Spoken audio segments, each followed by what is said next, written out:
judge us, no one can judge us. This is for us. Open up your brown book, baby. It's for you, it's for us. Open up your brown book, baby. Open up your brown book. Open up your brown book, baby. Here we go on our Friday night. Right? It's our Friday night shenanigans, y'all. Right. Y'all Unfiltered and unscripted, because that's the only way we can be. This only we can be. Look, y'all. Look, hey, look. I'm gonna help my slick partner, and this is the Brown Book Series edition of the review and the rebuttal. All right, it's a new show that we're gonna start. Y'all let us know what y'all think. You know what I'm saying? It's unscripted, unfiltered, and it's different. It's way different. So Midnight, you got to see your you got to do your we'll give Midnight a minute so she can bring her friends in too. You know what I'm saying? I just shared it, so you guys, if you're not on the Brown Book Series, but you are on the Midnight Aids Book Bar on Facebook, go on ahead, get y'all something to drink, because you're gonna need it. Sit down and just watch us, entertain y'all, because that's what we're gonna do. It's always good about books, but this one is kind of special because these conversations with us go on behind the scenes, so we just bringing it to the light for you guys. Pretty much. So yeah, we can't say everything that we say behind the scenes, but we're gonna keep it clean, and y'all gotta use y'all imagination. This about to be funny. So and Midnight, tell them why we came up with this show. Well, okay. So y'all know how I always talk about big book buddies. And I tell you, a viable book buddy is somebody that you can call in the middle of the night. They're going to read your books and y'all can be able to talk about it because, somebody acting a fool. So you're going to be saying, girl, did you see what so-and-so did? Well, Shay is a viable book buddy, but she got stipulations. Now, she will wake up at 7 and be here late at night. She'll do that. But when you go to try to explain to her the intensity of your characters and the storyline, she always be like, why for? Why for? I ain't doing that. And then I said, you just got to read the book. And then she'd be like, no, I'm good. Listen, Renata, in my defense. Hey, Renata! Midnight be coming with some old 19 slave ship type shit. You know what I'm saying? I'd be like, that was one time. Sometimes historicals, though, Shay, those historicals be you need a partner to read them with, because sometimes you can't digest that stuff all by yourself, right? I can't. Look, y'all, she ain't even trying to digest nothing. Let me just tell y'all that. Now, hold on now. I did. No. She is unapologetically her. And when she say, nah, I'm good on that one. Good on that. Okay. In my defense, so Midnight will read the synopsis. It ain't my fault that these authors don't do good with synopsis. Like, if you can't even sell your book to make somebody, get somebody's attention, that ain't my fault. You know what I'm saying? So she'll read the synopsis, and I'll be like, that ain't good. Like, who want to read that? Who wrote that? Why? And then she'll go on to explain the book to me. Right. And I still be like, why for? Like, what did you do that for? But you do be getting into it sometimes, because it's been a couple of books that we've talked about that was on my reading list, wasn't on yours.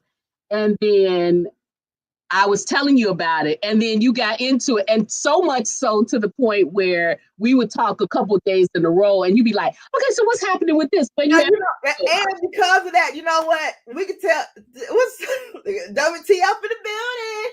Hey, what's up, Kim? So Kim know me. You know what I'm saying? Okay, look.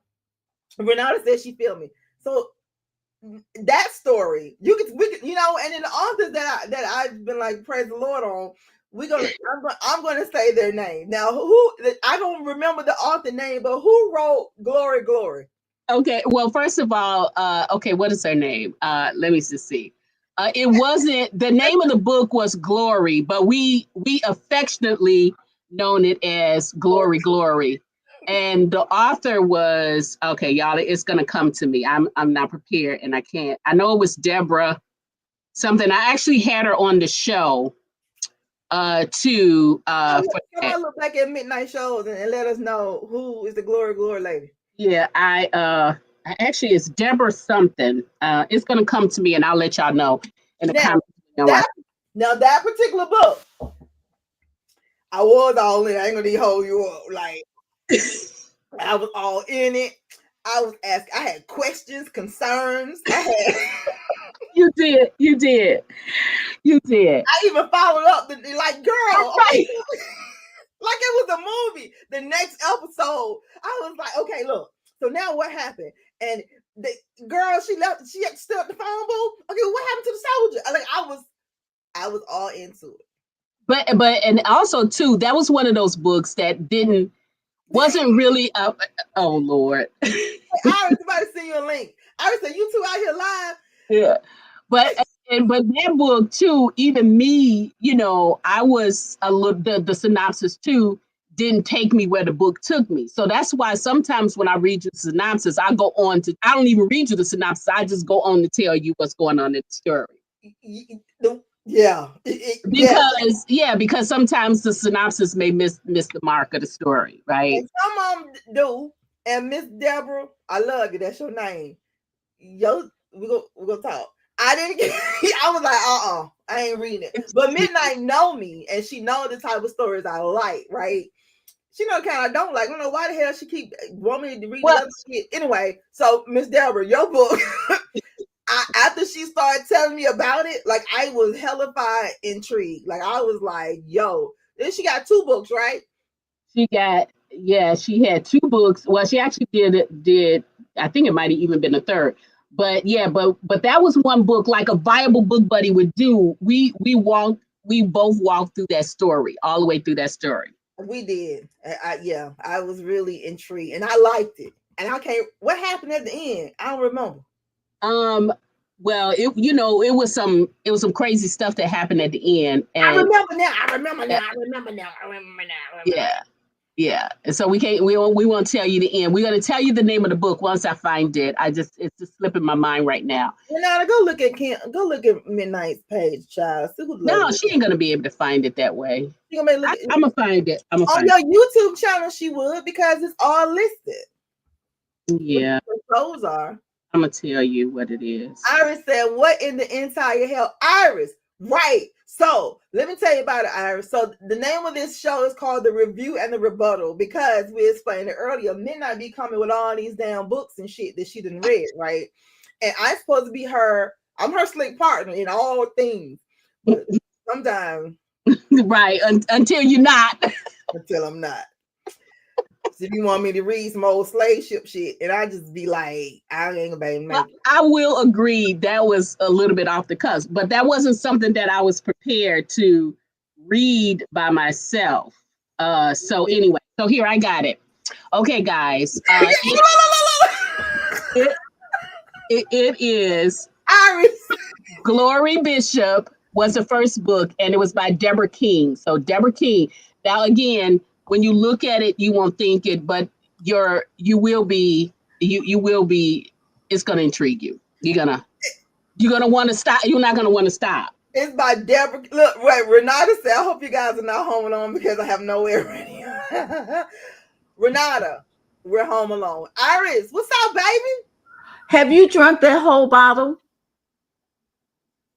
Yes, I see that you have. So now I understand what is happening. Midnight, what are you drinking? Oh, I just got mine.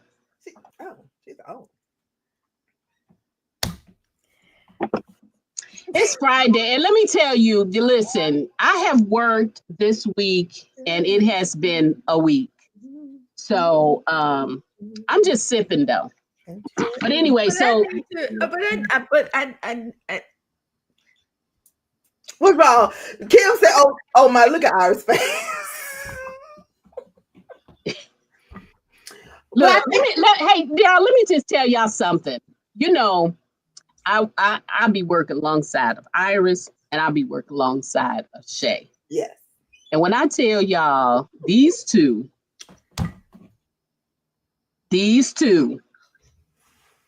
honey, I have to keep a sharp eye on them because they will have you in trouble. Y'all know what I'm talking about. That part's true. Yeah. I thought you Yeah. okay. I tell no lies. I tell no Didn't lies. know where she was going with that. I So did had no to make lies sure. detected on that. Right. Yeah, They see true. me. That's true. Renata said That's true. we sipping and leaning. Renata, tell where Missy at? Tell Missy to come on over here. Well, They- put on Earth Possessed, you two, to go live tonight. When I know you start drinking at 4. me. I don't know what time you started drinking. Just now. Oh, you just started. Right, it just started. Okay. But this has been a long time in coming. We've been having these conversations for, I don't know, maybe a year? Yeah, I mean, she be tripping. She be so busy. You know what I mean? Oh, get the hell out of here. I'm busy now. I'm not gonna stay out here with y'all long because I'm writing. What But you I'm writing? listening to you guys, and I'm saying to myself, okay, somebody got to give a warning out here or something. It's a pop up. It's a pop. Pop-ups don't come with warnings. You enter at your own risk. No, Like y'all pop up in here and then y'all be like, no, I can't. And then y'all just go on, exit on out, It's what we got to do to keep our sanity. Yeah, but sometimes y'all ain't gonna be able to. Y'all gonna come on here and some gonna catch y'all attention, so y'all gonna stay. Well, I came out here because you slurring, this one over here. Yes, you slurring. you just, yeah. And you over here, you just giggling at everything that's going on. Yeah. Y'all don't have authors' names, right? You're going up here, Deborah. Well, Deborah, actually, no, I got it right. I got it right. I said, I got it right. I gave the people exact. I got my facts right here. 5 minutes in.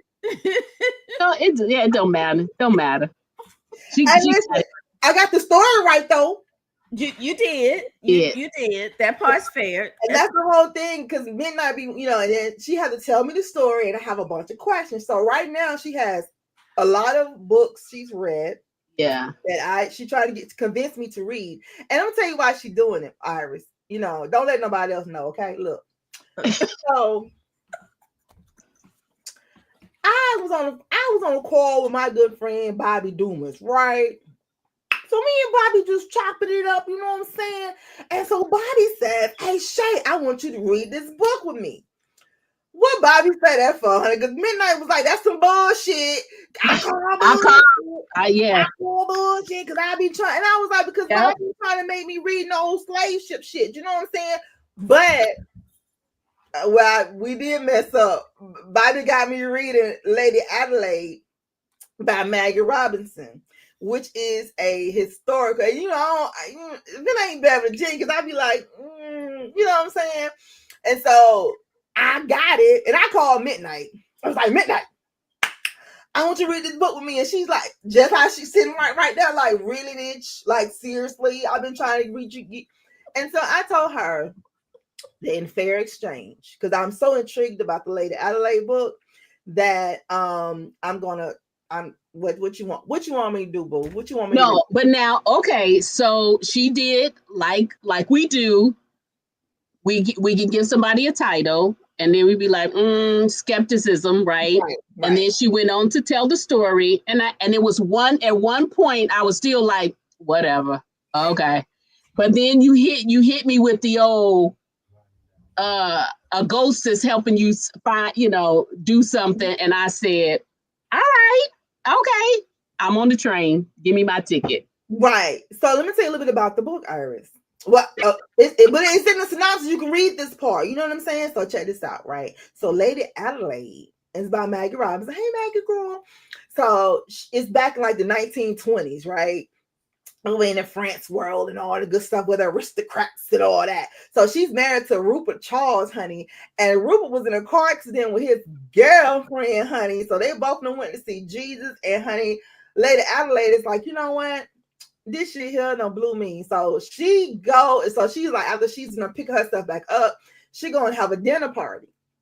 And at the dinner party, somebody get killed, girl. And you know I love me a good mystery, honey. I'm a good mystery kind of girl, honey. Who done it? I don't know. Let me find out. And so someone gets killed. And so of course, you gotta have the detective, honey, he part Italian and part black. No, he's part Indian and part black. No, he's still a good combo. Still a good combo. Right. Yeah. Either way, can't go wrong. Either way. Exactly. So I'm all into it. And I was like, okay. But what got me, because I'm like, okay, it's a whodunit, it's a cozy mystery. This is gonna be cool. It's a dinner party. You know what I'm saying? Like, this is gonna be neat.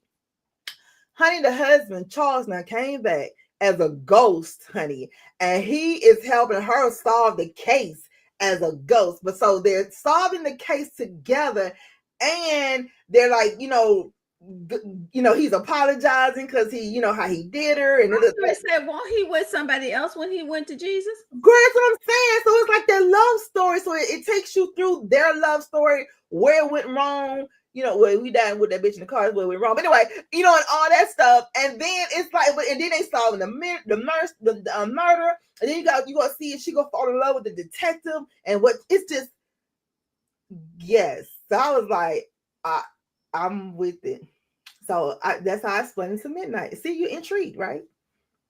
No. I was. What you don't like about the story, Iris? Well, I'm not into the ghost in the real life person. I need a person to be, if I'm gonna be getting busy with them, I need them to be solid. I can touch it. They ain't disappearing or nothing, or turning into any animals or anything of that nature. But this is I need them to be real and solid. But girl, solid. I mean, don't slip on a strong vampire. I'm just saying. But look, right. I'm just saying. But no, so I get you on that. But so it's 4 books. And then so it take you through the whole, it's kind of cool. I just was like, yo, he's a ghost is helping you solve murder mysteries. So does she fall for the guy, the detective guy? I cannot say. Midnight said no spoilers. Yeah. Oh, okay. We try to be good. Yeah. Well, good luck with that. But right. but it does sound like it's something. And you say it's a cozy. Yeah. So, but what makes it a cozy though? Well, that's what I was just about to ask Iris. Like, I don't know what's the difference between a cozy and a regular mystery. Like, it made me feel cozy. Shit, I don't know. I don't think that's the way it works. Oh, okay. Okay. To be honest with you, I think it's the length of the story, what makes it cozy, and the cleanliness of the way that the mystery takes place. I think that's what makes it a cozy. Well, I don't know, because I kill people straight out. So yeah, I think like cozy. Yours just a murder. Yeah, I just take them out. They gotta go. It ain't even a mystery. It's just a murder. There's no mystery about it whatsoever. But I think the fact that he was found dead in the car with his mystery kind of takes it out of the coziness, because Well, I don't know if that would. But that is a little messy. Mm-hmm. Right, and now he's coming back and he's gonna help, and then they want to help her now. Why he couldn't help her when he was still alive? Because he was getting help. When nobody did. I don't know. You know what I'm saying? So I'm still reading. But he gonna tell us. We're gonna hear in his own words what happened, or why he chose the path that he passed. Yeah, yeah. And he was very heartfelt. They trying to rekindle. It's just, how they gonna kindle? It's over now. Well, they can't rekindle nothing. Well, they can't rekindle, but he's apologizing. He's, you know what I'm saying? He's. Mm-hmm. And you say it's taking them 4 books to do that? Well, yeah, because it's like 4 different mysteries going on. Like, it's real cool. Wait, but okay, here we go now. Okay, she's not the detective, so why is he helping her solve the murder? Because they got killed at their house. All the murders are going to happen in her house. I don't know. I'm just. But I think that's another part of the cozy midnight is that the person who is doing the investigating is usually not a police officer or a detective. It's usually, everyday person that's going out here and trying to solve this murder. I think that's like Jessica Fletcher. Everybody loves. No. Jessica Fletcher is a whole nother thing. Jessica go find murders to solve. That's a whole different thing. She's my absolute fan. I love her too. I do. But she's not a detective though. No, she's not a detective. Yeah. She's a novelist. You know what I'm saying? So she kind of studies murders and things of that nature. But I think what makes it cozy is like if it's a baker or a school teacher or a librarian or somebody that's that cozy though. Well, I don't know. You know who you should Patricia Sargent. She writes. Cozies. Yeah, she writes cozy. She writes cozy. I'm trying to think the last Patricia Sargent cozy mystery the one that sticks in my head right now is the one, but they were kind of like young adults that was had the thing in there. So that was clean. She has quite a few cozies out there. But I know, and there's some other people that have some nice little cozies out there too. Yeah. Why y'all want to put me on the spot? Y'all know I don't know my name sometimes, much less other authors' names. So Patricia Sargent is the only one that I can. Let me see. That comes to my mind, but there's another one out there. It's I can. If you're in the chat, help us out. Who write cozies? Who else write cozies? Because I do know it is the Martha that write cozies, but I know Patricia does. And I'm trying to think who else. Right, cozy. Yeah, it's one that has something with a baker or something like that. It's one that I read one where she was, I don't know if she was a baker, but she did have a restaurant. Mm-hmm. She had a restaurant, and somebody got killed at the back door of her restaurant or something like that. And she started investigating because they thought she did it. Mm. They thought that's a book or a movie. No. That was a book. Yeah, I need to know what makes it a cozy. But except for like a regular. Well, let's see. I'm gonna go find out because that's a valid question. Google. Yeah, that's a valid question. That's a valid question. Yeah. Okay. Well, Iris is looking that up. So Shay, explain to us what intrigues you when you're reading. What type of books intrigue you? It's what we said. It's an amateur sleuth. Like somebody is just an ordinary person that. So Murder She Wrote is a cozy mystery. No, well, maybe some people look like that, but Jessica is not an ordinary person. She writes about murders. Remember? But she's not an investigator though. She's more. No. But I'm gonna ask. Wait a minute. Is Jessica Fletcher a cozy? Murder She Wrote. Murder She Wrote. That's a valid question. Yeah, that is. Hey y'all over in the chat. What's up? So we're just trying to figure out the difference between a cozy mystery. It's with Murder She Wrote is a small town setting. It's an amateur sleuth. Jessica's supposed to be an amateur. Jessica be solving some cases for her to be an amateur. But yeah, so do the people in the kitchen too. They have the most logical questions that they ask. You know who has some really Hallmark has some cozy mysteries. Yeah, they do. Yeah. All that little mystery stuff because it's always a baker or a school teacher or somebody that's out there be something, but they be killing some people on Hallmark, child. Here lately they have They be killing some people on Hallmark. They got that little mystery channel and everything.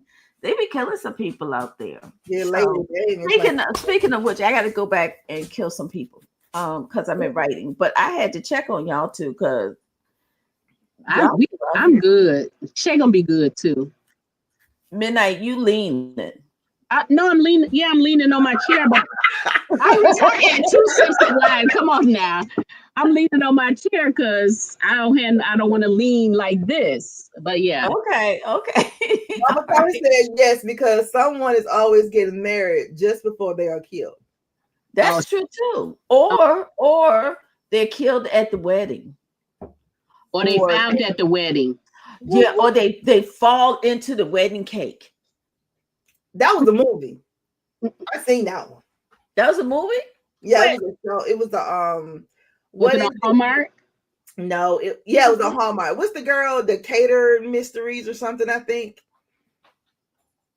I don't know. I'll be The only person whose name I could tell you is Lacey.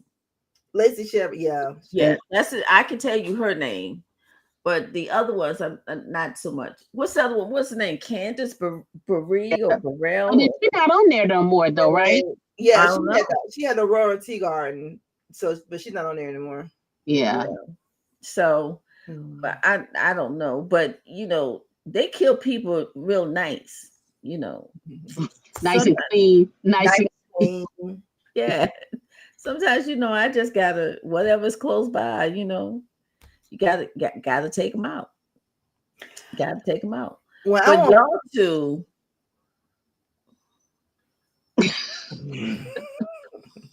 Yes, ma'am. I want to just try to find out what I want Shay to tell everybody what draws her to read the book. What draws me to read the book? It's a couple of things. It's the cover. It kind of catch my attention, first of all. And the synopsis. I had the blurb on the book got to catch me, because if it don't, I'd be like, I'm not reading this. But y'all know what? I'm gonna be honest with you. I rarely read a synopsis. The title is something that might capture my attention. Oh, okay. I didn't know that. I you know what? I saw her name, Tony. Hey, Mama Tony. I have seen her name on something, but I didn't know they were cozy merch. Yeah, I didn't think it was cozies either. I did not know that.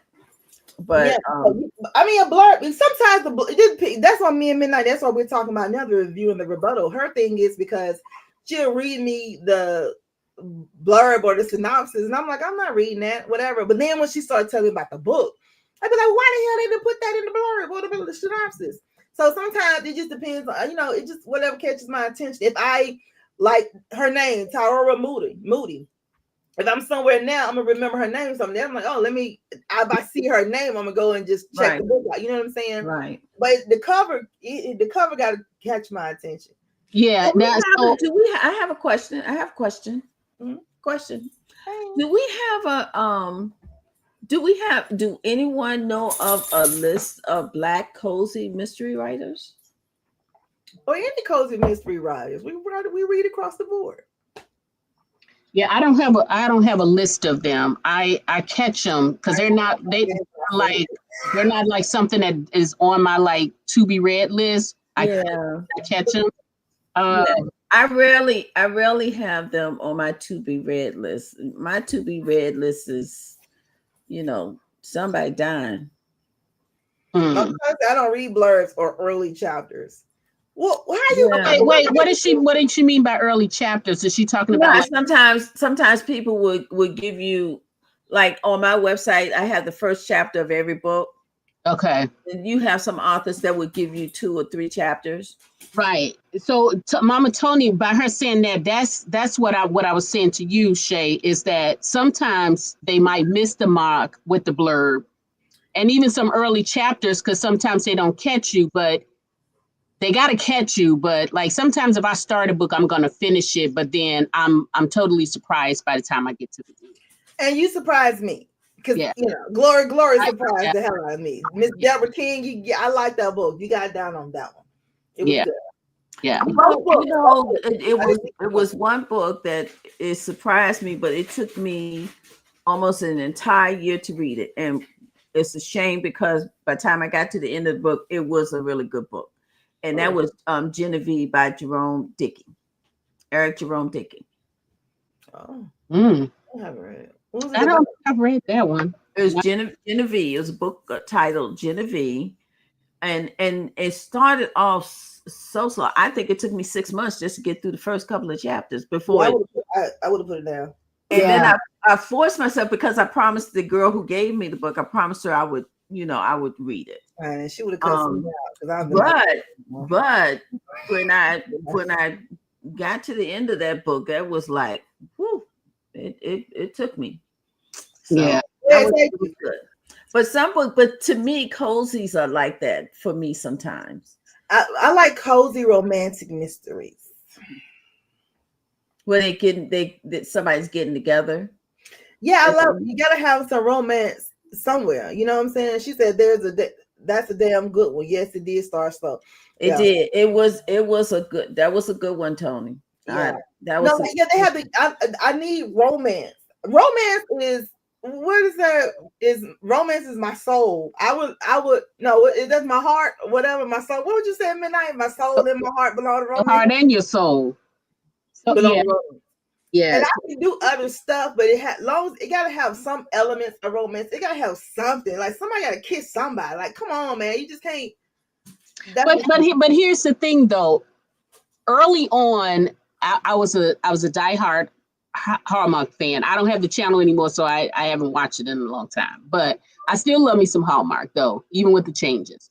But she now stayed up in the hotel room this weekend until I don't know what time watching Hallmark. Because I hadn't had my Hallmark fix in such a long time. And then the movie that came on when I turned the channel onto it, I saw, two of the guys, and then I was like, oh, like I missed them, right?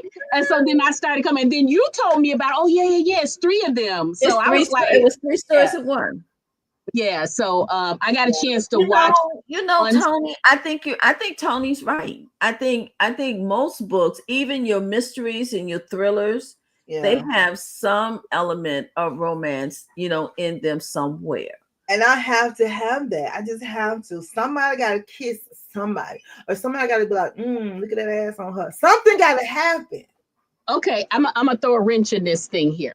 Okay, something that's been popping up in my path of reading lately is these they call why choose books. Yes, you like them. Well, yeah, and so I mean I do, but I have to. I can't say I like them all. I have to read them first before I do. So they have. Would that be something that you would like because it has it? You like not only do you like romance though, you like steam.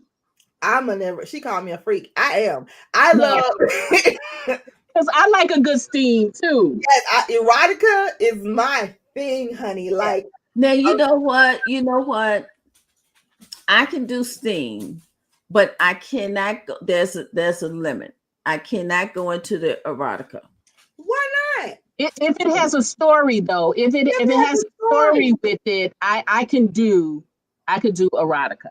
But if it's just like, from page 1 to the end of the page, it's just boom, boom, boom, boom, boom, and you're not telling me nothing. Why? None of that. I kind of like, okay, I'm good on that one. I like erotica, but I mean, you do got to talk in my ear. You know what I'm saying? Right, yeah. So I like the.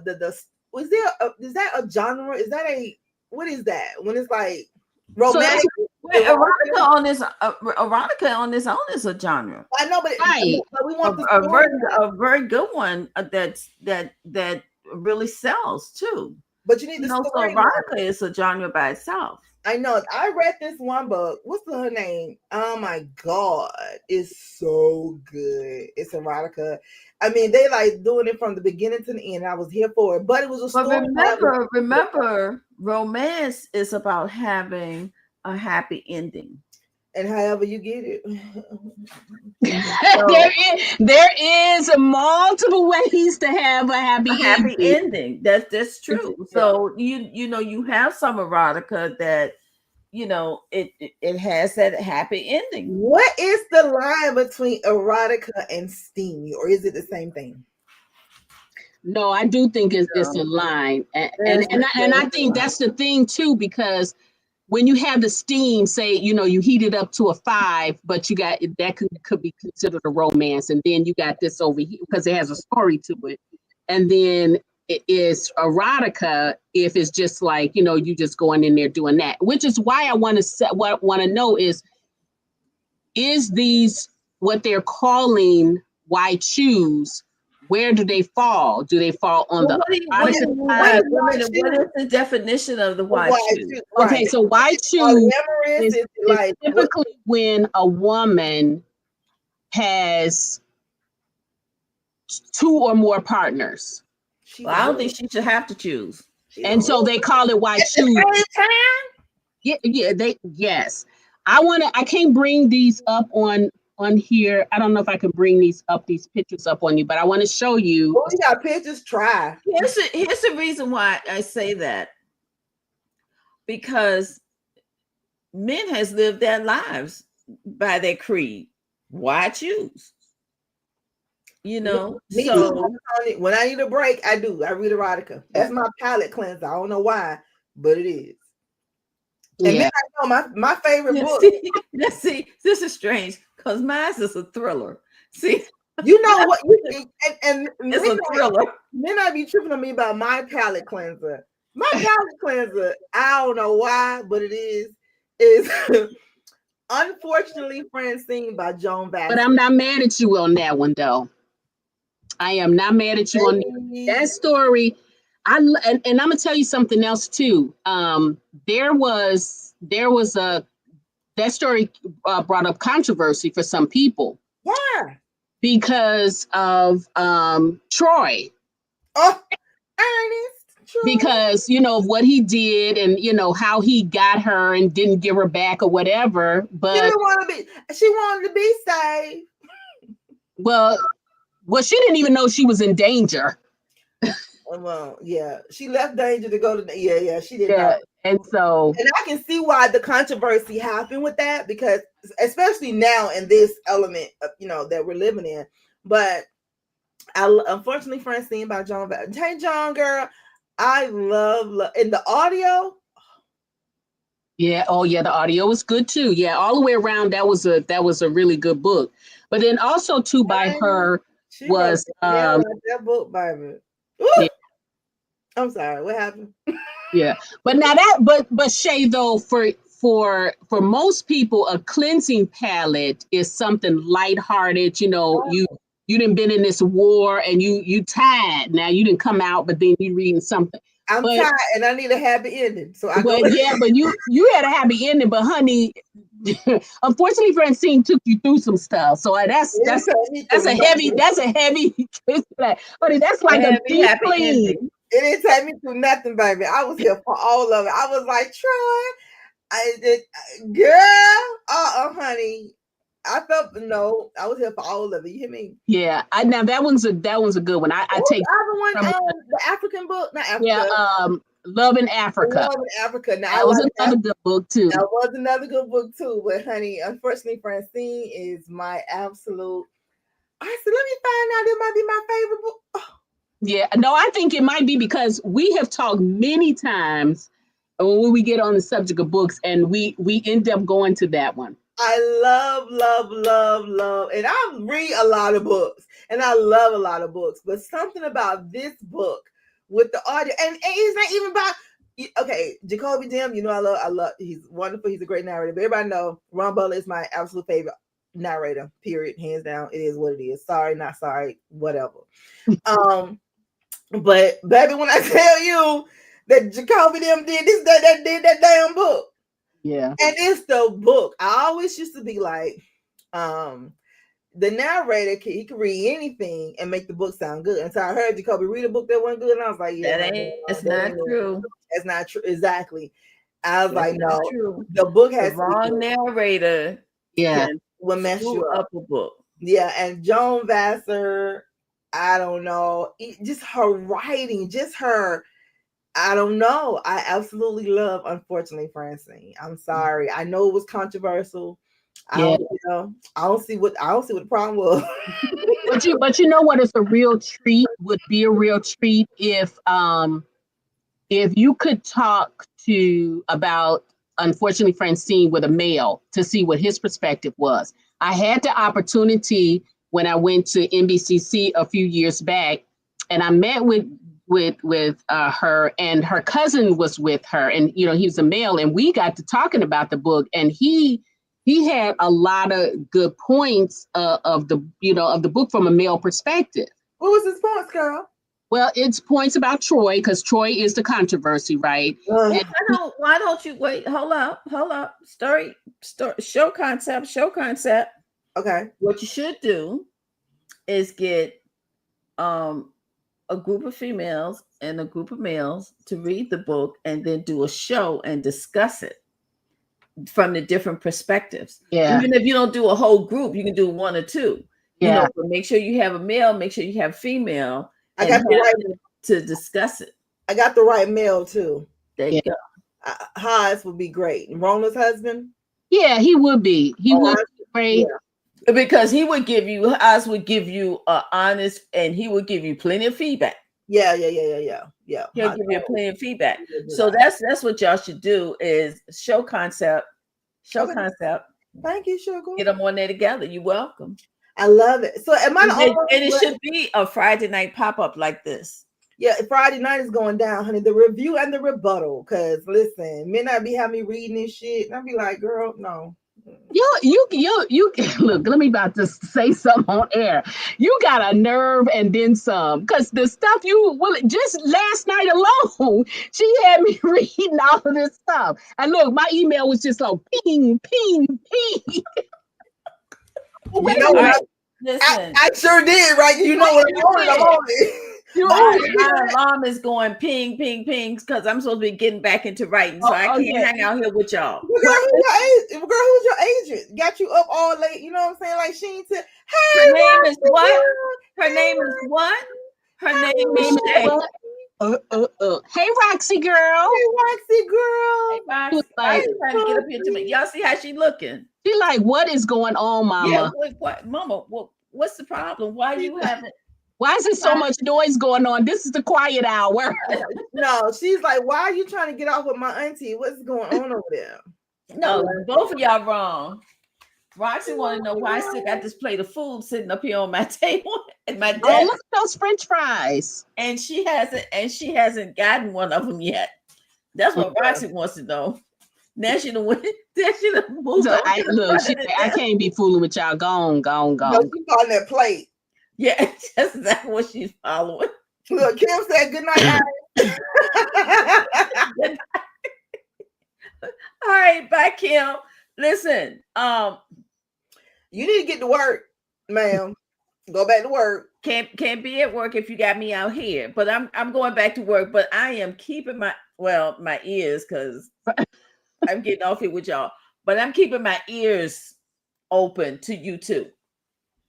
So you know what? I'm with you on the erotica show. Let me know when it's safe to ask a question about. It's always safe. Safe space right here. Safe. But I like how you talk. You know, erotica and going to raw. That's what we talking about, girl. With the raw and erotica, double entendre. You know, I'm a double entendre queen. Happy writing. Yeah, Kim. She gotta be. Yeah, she need to get back to writing. Thank you, Kim. All right, ladies. I'm out. Okay. All right. See you, Iris. I'll call you tomorrow, honey. Let me write. I got questions. Anytime you fill out for me. Bye. Okay. It was Iris Bowden, everybody. USA Today's best-selling award-winning author, Miss Iris Bowden. She got to come. Look, y'all know it's bad when your authors come out there to check on you and make sure you're good and not tipping over. I know it, right? Renata, are all the hotel rooms booked, or is it too early to book? I have been trying for long. No, girl, wait a minute. No, the hotels are open. When you go into rawexperience.com, go to the hotels and do the hotel link. Oh, you know what happens? So I'm gonna send you the link, Renata, because you paid last year for this year. So we have it, because girl, I'm gonna tell you what happened. So this is the raw and unfiltered. Kim go text me and be like, Shay, people were not coming to the event, but they was using the link to get the discount for, you know what I'm saying? So now we have that you don't even get the hotel link until you pay. So once you pay, get your ticket. We tell you how much the hotel is, but once you pay and get your ticket, then you will receive the hotel link. But you've already paid for yours, Renata. So I'll send you the hotel link. Yeah. Okay. Yeah. So yeah, I'll see you in the hotel link. But girl, yes, honey, it's good. And the hotel nice, midnight. The hotel is very nice. And I'm gonna tell you guys, this place where we're going, it is one of those hidden treasures, right? Yeah. It's not like real busy like Chicago is. But there is something calming about this area. in this hotel, and the rooms are gorgeous. Until we get there, the nigga be coming. That's true. That is true. They Yeah. they don't know what they signed up for when they said yes to her. I felt so bad for him. I almost wanted to tell him when I was there, like, but yeah, it's beautiful. It's so big. Like it's like nostalgia. Like when I say the hotel, the ballroom still have like fireplaces inside the ballrooms because we have the masquerade ball for the Legends ball. Oh, I can't wait to tell y'all who the Legends Wait, are.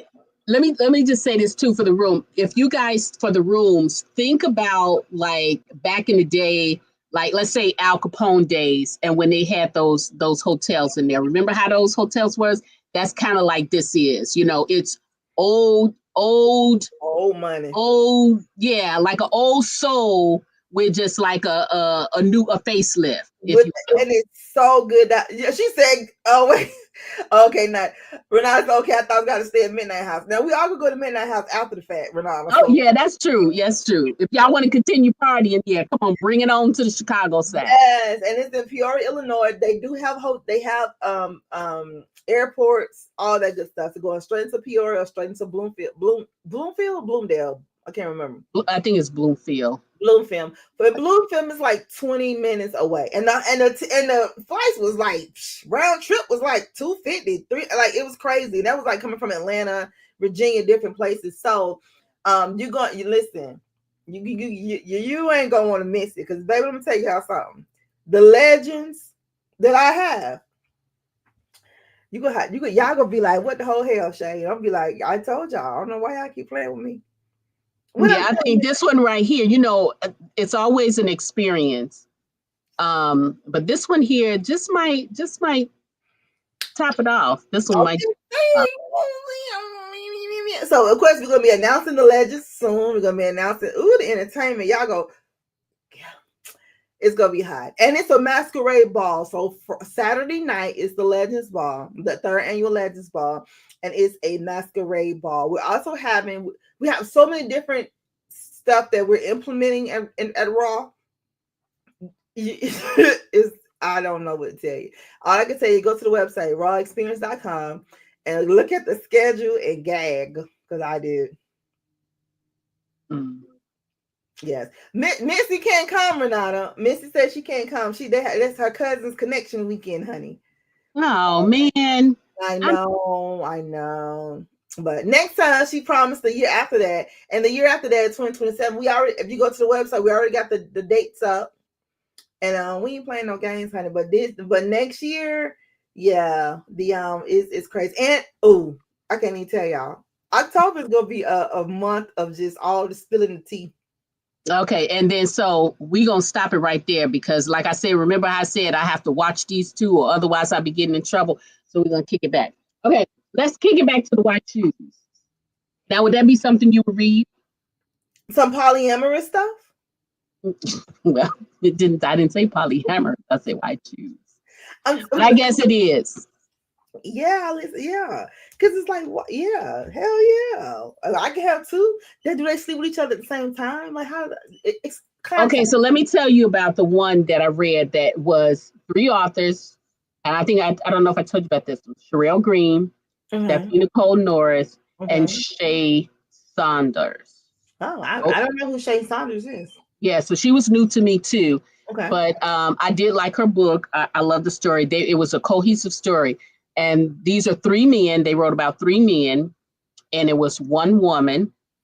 And the way they got together, they had like a little mystery going on too, and a little killing. Oh, honey, you would like this one too, because baby, one of them guys up in there, honey, the way he killed somebody. Why I don't have this book? Honey, it's 3 of them, and you got to read them together to get the whole full picture. And the girl was the sister, because they was like in this fraternity. But these 4 guys were like best friends. And then they ended up with one of the guy's sister. What? It was good. Yeah, it was good. Tell me about it. So what's the name of the book? So the name of the book, I call it the Sinful series because it's three books. So here we go, right here. And I'm gonna put the links in the you'll have to put the links in. I'll put them in there later. for the books for these books. So Sherelle's book is called Sinful Restraint. And Shay's book was called Sinful Chains. And Stephanie Nicole Norris' books was Sinful Submission. And when I tell you, they all had something different that they brought to the table. And she was able to handle it all. Girl, wait a minute. So look, okay, so it's 3 people. 3 guys. 3 guys, 1 girl. One girl. Each author talked about so each author told their it's okay. Did they write the books together, or each author had, like what you just said, never mind, they had their own story. So how was it though? Like each author had a different story with the same girl. Did they know about the other 3 guys? Like yeah. So these guys, they were fraternity. They were in a fraternity, but these particular guys were close. They lived together, right? The guy, it was 4 of them, but and the 4th guy was her brother, and he. Oh, let me tell you, I did a wine when I did this one to Renata, but this can easily be a Manhattan, a Scotch. Or yeah, so this one here is it heats up, and not only does you get that heat with in the bedroom, you get this mystery that they solve it, and you do get some killing. So you get it's a well-rounded book too. I don't want to. Does the mystery follow you through each book? Yeah, because okay. All right. Tell me about the damn book, Midnight. Okay. All right. So, y'all, I apologize for any spoilers. I'm gonna try to leave you with some clips. And wait, side note, Mama Tony, how's Simone had to do with some things? I'm gonna need you. I'm gonna email you because I need you to read something for me. Okay, cool. Go back. Okay. So they start off with these 4 guys, right? They're 4 friends. They met. Okay, it's 4 guys. Listen, hold up. Let me stop. So 4 guys, they start off, they've known each other since like high school or whatever, and they were bound by circumstances in high school. They grow up, they go to college, and they're part of a fraternity, but these 4 guys stick together. They're like brothers, but they have a secret life, all 4 of them. They got the same secret. Okay. Yep, they do. So, okay. So they are professors. They are, I can't remember all of the jobs, but they all have jobs, above board jobs, real jobs. But at nighttime, they're assassins. All 4 of them. All 4 of them. Okay, so then they lose one on a job. What? No, night, Cammy, girl. We call you. Hi, Kim. See you later. Love you, Bookie. And so they don't tell. They stage his death, so they don't tell the sister. But the sister already knew that something was wrong. So they own this house that's on. Hold on, wait. So is the sister the girl? Mm-hmm. Okay. So they lose the brother. The sister is the girl, but she goes to them to tell them that everything was in the brother's name. So she goes up in there because they won't tell her what really happened because it's a secret life. So she goes in and says she's just going to rip the house out from under and just take everything because everything was in her brother's name. She's going to take everything from them. They couldn't let that happen because where they going to go? That's their house. Right. And so then things spiral from there. What you mean? So they got to find out who killed the brother. And she wants in. Okay, wait. Okay, wait. Okay, wait. See, I got to let her wrap her head around this right now. I feed her a little bit at a time because I'm waiting for when she gonna say, no, I ain't doing that. So I just give her a little bit at a time. Ain't no sense of me giving, the whole cherry, pop the whole cherry when she gonna say, no, I'm good on that. Okay. Okay.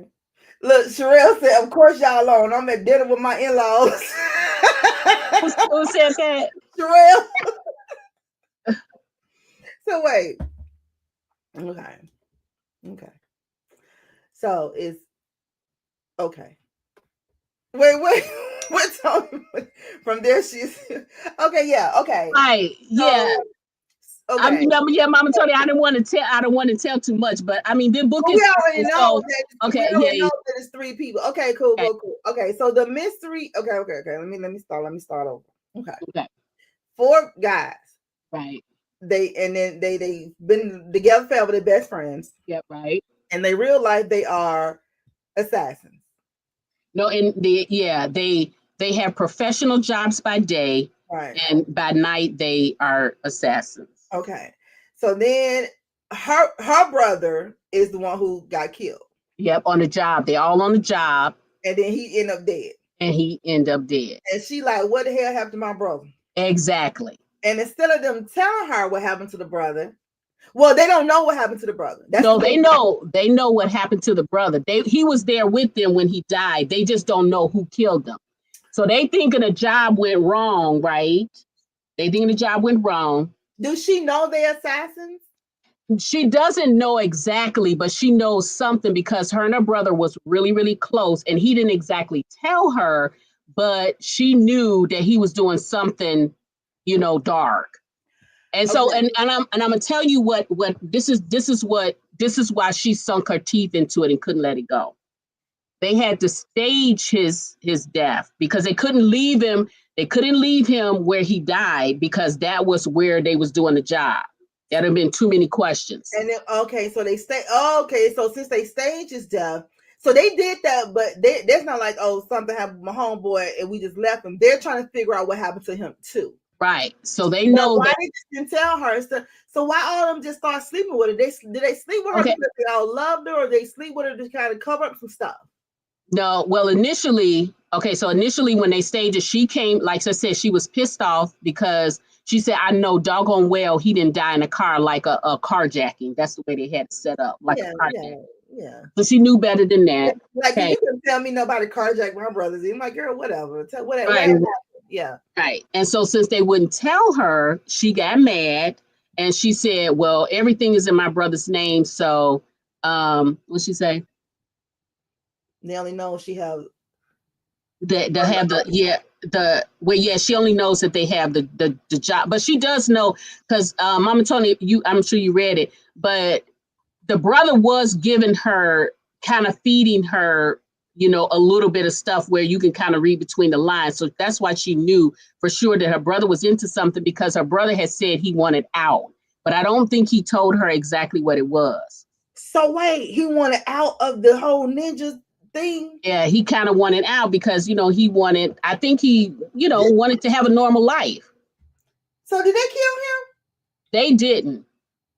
They didn't. And when the sister, because they wouldn't tell her, the sister kept going back and forth. And then she said, okay, everything was in my brother's name. I'm selling the house. I'm doing this. I'm doing that. And then they was like, oh no, we can't do this. And, they tried to, I think she said she wanted to live there because her brother lived there too. He lived in the house. They all lived together. So she went in and was going to live there to see if they can figure it out. But then she started rolling with them to try to figure out who killed her brother. And then did she sleep with all 3 of them at the same time, or did she sleep with them one by one? Yeah. They was all together. And they ran a train on a girl. Well, not necessarily. It was nasty by all standards, but it was so heartfelt because they respected her and they all had their kinks. Each one of them had different kinks. So hold on, wait, start over. No, start over. Wait a minute, I got questions. And Sherelle at damn dinner. She's such a good daughter-in-law. Shit. So okay. So I want to call Unbam so bad. Like, Unbam, let's read this book. Listen. No, she would break it down for us. She would. She'd be like, what? That's Sherelle's book. Well, it's some kinks. So what the girl do? We'll, you know what I'm saying? She'll be all, hey. Ask Miss Brenda Woodbury, honey. We are talking about the Sinful series by Sherelle Green, Stephanie Nicole Norris, and Shay Saunders. I know you read it because I think we talked about it. So listen, no. Okay, so I'm just trying to figure out. Okay. So which book came first? Sherelle's book or Stephanie's book? Or yeah, Sherelle was first. So in Sherelle's book, so they actually took on her relationship with each guy, right? Yeah. But in Sherelle's book, does it start with all four of them doing the whole thing? Oh, just three. When it starts with her, it's three of them now because of the brother. And it's her knocking down three men. Well, it starts out so in Sherelle's book, you get the first guy's story. Well, I asked you to hurry up with eating. Shit, I got questions. Okay, in Sherelle's book, what now? So we meet the first guy. Okay. Right, and he, you get to learn about his kink, and then in his story, she kind of comes in. And he said, now they're introducing her to this because, she's spicy, she all up in their faces and stuff. Initially, they wanted to say, this is our brother's sister. We can't be doing this with her. They all have something, a little bit something, some interest in her or whatever, but they figure like, okay, we can't do our brother's sister like this. But she's spicy and she comes on strong. And so he says, well, do you trust me? So he takes her into his little red room because he likes the chains and the whips and all of that kind of stuff like that. Mm. So he introduces her first, right? And another thing I like about this too is that, so if I've read Sherelle's books, and so the guy in there is a crown. Oh, okay. Oh. So he's a crown, and so right away when you say crown, I'm already into it, right? Yeah. And so and lately when you talk about the crowns in Sherelle's books, they all have something, like something mental or something that they dealing with or whatever, which makes them even more enticing and intriguing. So anyway, he introduces her to, I'm going to call it his red room. Red room. And so she says she wants it. So he gives her a taste of it, and they do what they need to do. And the other ones watch. They in the room watching her? Of course. Because they want to, and now they, each one of the characters pretty much introduce her to their king. Mama told us to just read the dang book. Say, Mama told me, I'm gonna read it, but I be needing to know what the hell it is about. Yeah. Now I'm intrigued. I'm go get them, but sometimes I be like, did I be? Yeah, see that, y'all. That's what I'm saying. Yeah, but I do think this one. I do think you're gonna like us. It has everything. Oh wait. Okay, cool. So after she get with the first guy, he introduced her to the boy. With the rest of them watch. Do they join in? I can't remember if they joined in or not at that time. But then it goes to the second book. But in between, they're still trying to find who killed the brother. Yeah, absolutely, yeah.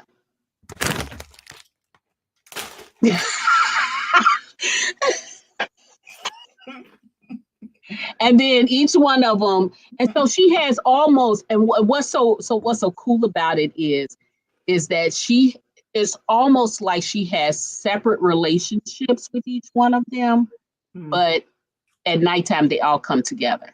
Sherelle sitting in my book right now. Yeah, they all come together for sure.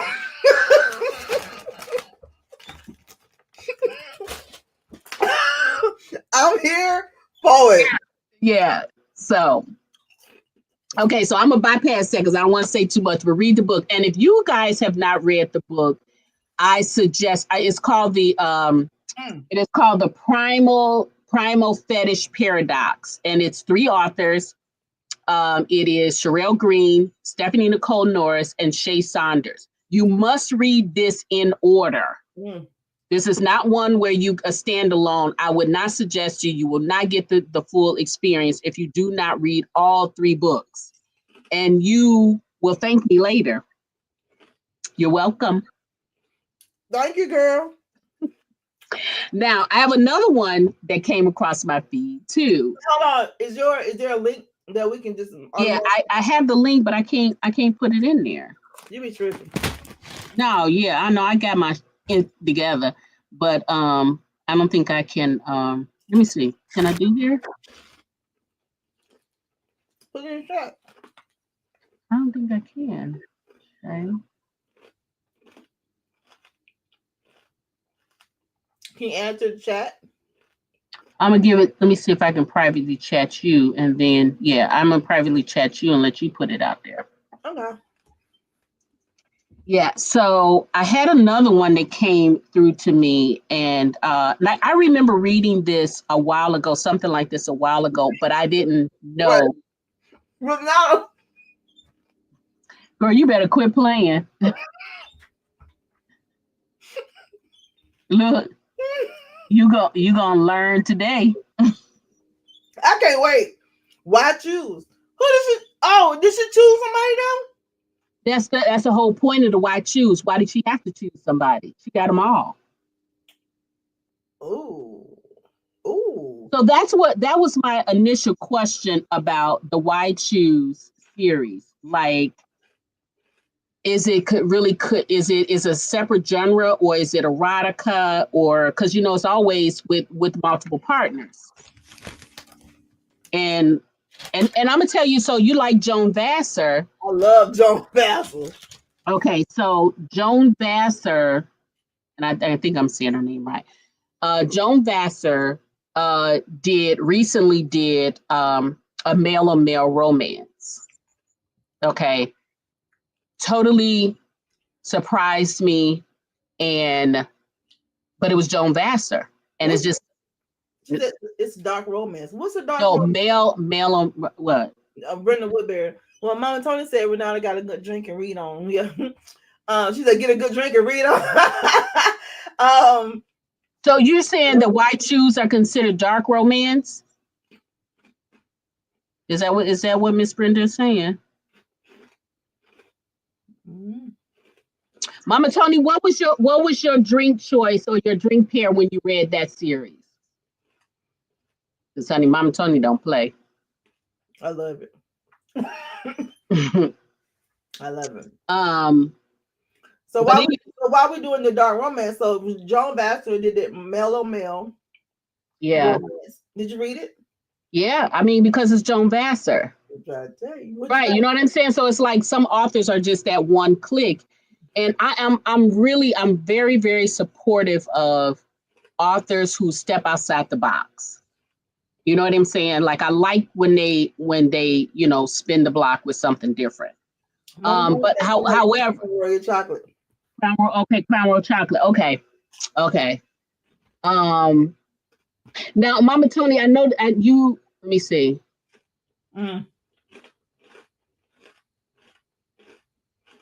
Yeah, that's what I'm talking about. Dark romance. So you consider that being dark romance? Okay. And this is the one I'm talking about too. So maybe so I guess it could be dark romance too. And that one's kind of tricky for me too because the one with Sherelle? Yeah, so I wouldn't have said it was dark romance, but maybe. I don't know the difference between just find out what Cozy meant. I don't know the difference between dark romance and what make it dark? Is it like the mafia stuff makes it dark? My definition of dark is when, like, okay, for instance, Sherelle has yeah, Sherelle has really been spent the block on her stuff. She was once Harlequin, and now she is all over the place. Now she's Sherelle. Side note, who I think that if who do a great. She said, "What is?" She said, it "Felt dark to her." You know who I think would be a good person to do a book with Sherelle, like a one book together, a mixture? Mm-hmm. Aja. She has done something with Aja before, but it was one book together. No, not one book together. No, like a one book where what I'm saying, the author is writing the book together. I think that shit. Oh, okay. So writing the parts, it's the same parts together. Okay, yeah, that would, yeah, because as far as heat, they kind of match each other's intensity. Yeah. Okay, so back to the man on man.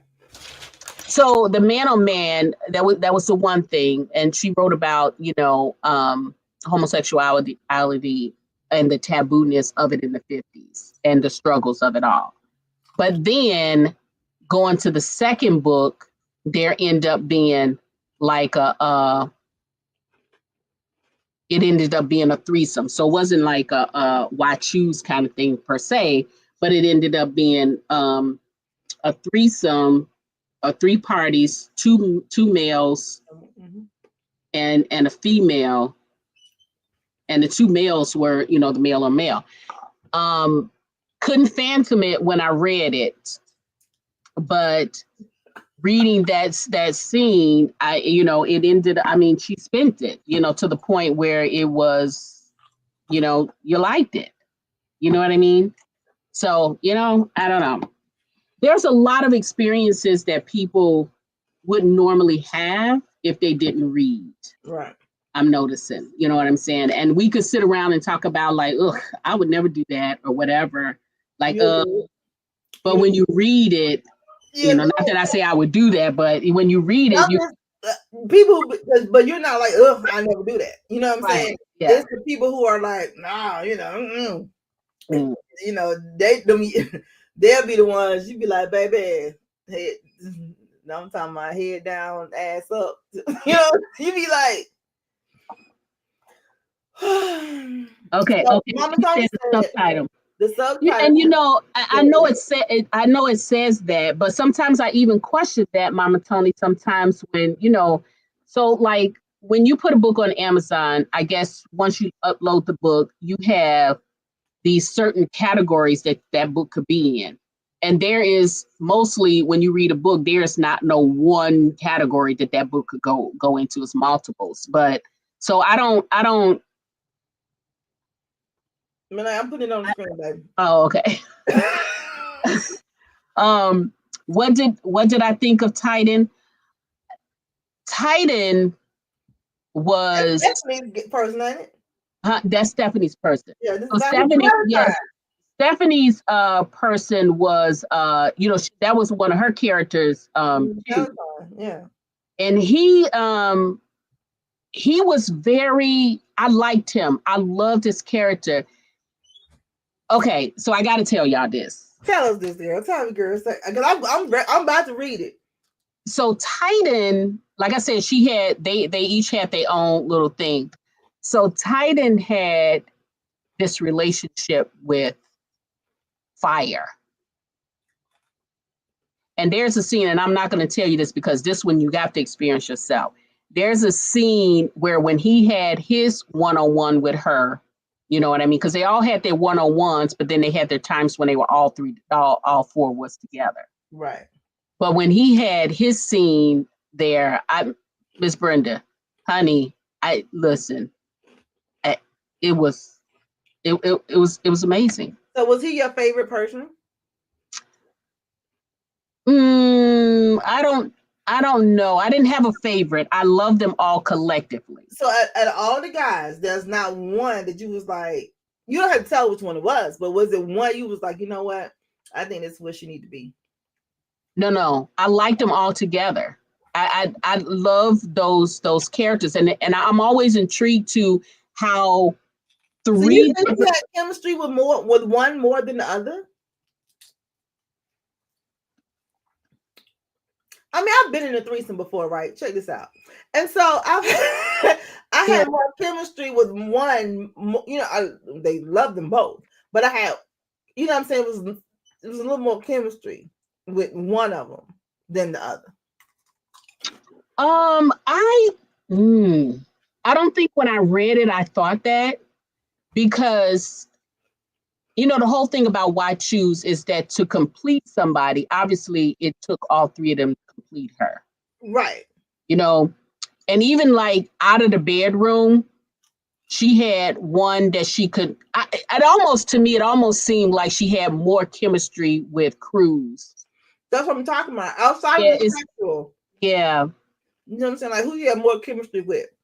yeah. I think I would say if I had to answer that question, I would say she had a little bit more chemistry with Cruz. And who was Cruz's kid? Which author wrote? That was Sherelle's character, Crown. Okay. Crown. Oh, yeah, But again, yeah. But again, though, she got something a little bit. Each one of them brought a little bit something different to her, and she was different with each one of them one on one. You know, yeah. And how they come up with the kinks for these guys was crazy. Yeah, I agree. I totally. I mean, yeah. So for you to ask me that question, it's like once they together, all three of them together, there is no one more or another. But I do think the chemistry with them when they're one on one. Yeah, that's what I'm saying. Like outside of the sexual thing, because of course, you know, they know how to all write. I don't know the third author. I'm not familiar with her work, but I'm about to get familiar with it. It seems like, you know, they all can write the sex scenes and the chemistry but outside of that, you know, which one you would be like, you know what, I could see her with Cruz, or I could see her with, you know, whatever. Yeah, I would have to say Cruz, because they had a nice little banter together with them. And I think Cruz might have been maybe around when she was growing up, maybe been around a little bit more than the other guy. She may be more familiar with him. Yeah, I think it was more for the familiarity though. But yeah, I would say if I had to answer that question, I would say Cruz. Okay. What else? So you won me over on that one. I'm reading that one with you. The whole concept of the review and the rebuttal, you guys, is because I don't read the books with Midnight. She gets upset. She's like, "You read with me?" And I'm like, "Hell no." And she's like, "What kind of friend are you?" I'm like, "Shut up." And so, but look, she'll find somebody else to read some books with, and then have the mitigated gall to come on and tell me about the book and tell me to read the book. I'll be like, "H, no." But she called me up. She called me up on one night. Hype me up. Hey, hype me up. Right. So that's what. So with this one, we're going to, so this is the whole thing. So she's telling me about the book and to entice me to read the book, so then we can come back and give an accurate review. Renata says, we have so many sides to us as women. We probably need multiple men to. Girl, that's my cousin right now. I need a dentist, mechanic, chef, sugar daddy, and a doctor. Let me tell you something. You right about it, baby. I'm talking about it, all that. The dentist, I like that dentist, mechanic. I need a doctor. What is that? A chef? Yep. Need a sugar daddy. Let me see. I need anything else. I think that's about it. That about sums that. Yeah. That about sums it up. That about sums it up right there. I need a sugar daddy to know how to get down though. Yeah. Oh boy. You need a doctor that's not too clinical too. But okay, so he specializes as a gynecologist. Okay, so I'm gonna read that series. And did I agree to something else? I didn't agree to nothing else, did I? No, but I'm about to tell you about another one. Okay, tell me about another one. And we found the author. The author was Deborah King with the Glory. Yeah, Glory. Okay. Now that one was more women's fiction. Which one? The Glory. I would think that was more women's fiction. Okay, tell me which one we're about to read about now. And what you drinking, Midnight? Oh, y'all, I am drinking Tall Dark Stranger. And it's a Malbec wine. And I'm gonna tell you a little funny story about this Malbec wine. So I'm really I enjoy red wines more so than the whites, right? But ever since I've been peering books, I've been trying to change my palate a little bit. So I've done pretty good. But there's an author out there, and I want to say her name is Jen Talley, and I am going to have to go back out and see if she has some more books. So she wrote this book, this series, and all of the characters, the siblings, was about a family. The siblings were named after wines. So she allowed me to read the book, the first one, and the older boy brother was Malbec. And up until then, I hadn't even thought about Malbec wine. So, I'm all over that. So I've found me a couple Malbec wines that I like. So this one came up as I was, reading and thinking about that. So I got that one. It's pretty good. I kind of keep them on my shelf a little bit. So this is the last one, so I got to replace it from up there. But also, too, guys, for me, when I go to shop for wines, I look at the labels like I do book covers. And it's something about that caught me there, plus the title, Tall, Dark Stranger. I like that. And the bottle is sexy, too. It is sexy. Yeah. So when I go to the store, that's why I'm canceling all of my subscriptions, because I want to be able to freely go into places and look at the labels and choose my wines that way. Because a lot of times I do the subscriptions and then I go to the store and I go in the wine section just like I do the book section. And I'd be like, oh, you know what, that would go with this book that I'm reading. I like the label or whatever. Sometimes a book requires something a little bit more heavier, like a chocolate Crown Royal. Mm-hmm. So anyway, next book is going to be, it's a 3-book. It's a 3-book, but it's a running story. So you got to read all of these too, because it's part 1, part 2, part 3. This one is by Sylvia Hubbard. Now, Sylvia Hubbard, and I'm going to be talking to Sylvia Hubbard on Monday, guys. So make sure you meet me at the book bar on Monday. Well, you got to tell us about the book first. Yeah, I'll tell you about the book. But I also want her to talk about who she is, because she is a dynamic woman. I heard she was, though. Yeah, I've heard a lot of good stuff about her. Yeah, she's a powerhouse. So we're going to talk about the book, but I want you guys to get to know her, who she is and what she's doing. When are you talking to her again? I'm talking to her on Monday at 6:00 Central Time, 7:00 Eastern Time, and what is that, 4:00 specific time? I don't know. Anyway. We live over here, girl. Okay. So 6 Central, 7 Eastern at the book bar. Join me there. Talk to Sylvia Hubbard. So now, Sylvia Hubbard has this book called Delilah's Desire. Okay. And, she's going to tell you about how it got started or whatever. So I'm reading this book. And again, this is sort of like Why Choose as well. And yeah, now this one is with a son and a father. Now, I am not going to go into detail like this one, because I'm going to go into a little detail, but I'm not going to go into. How you going to get me to read the book if you don't tell me what it's about? All right. Y'all see. So anyway. You the rebuttal. Let me. Okay.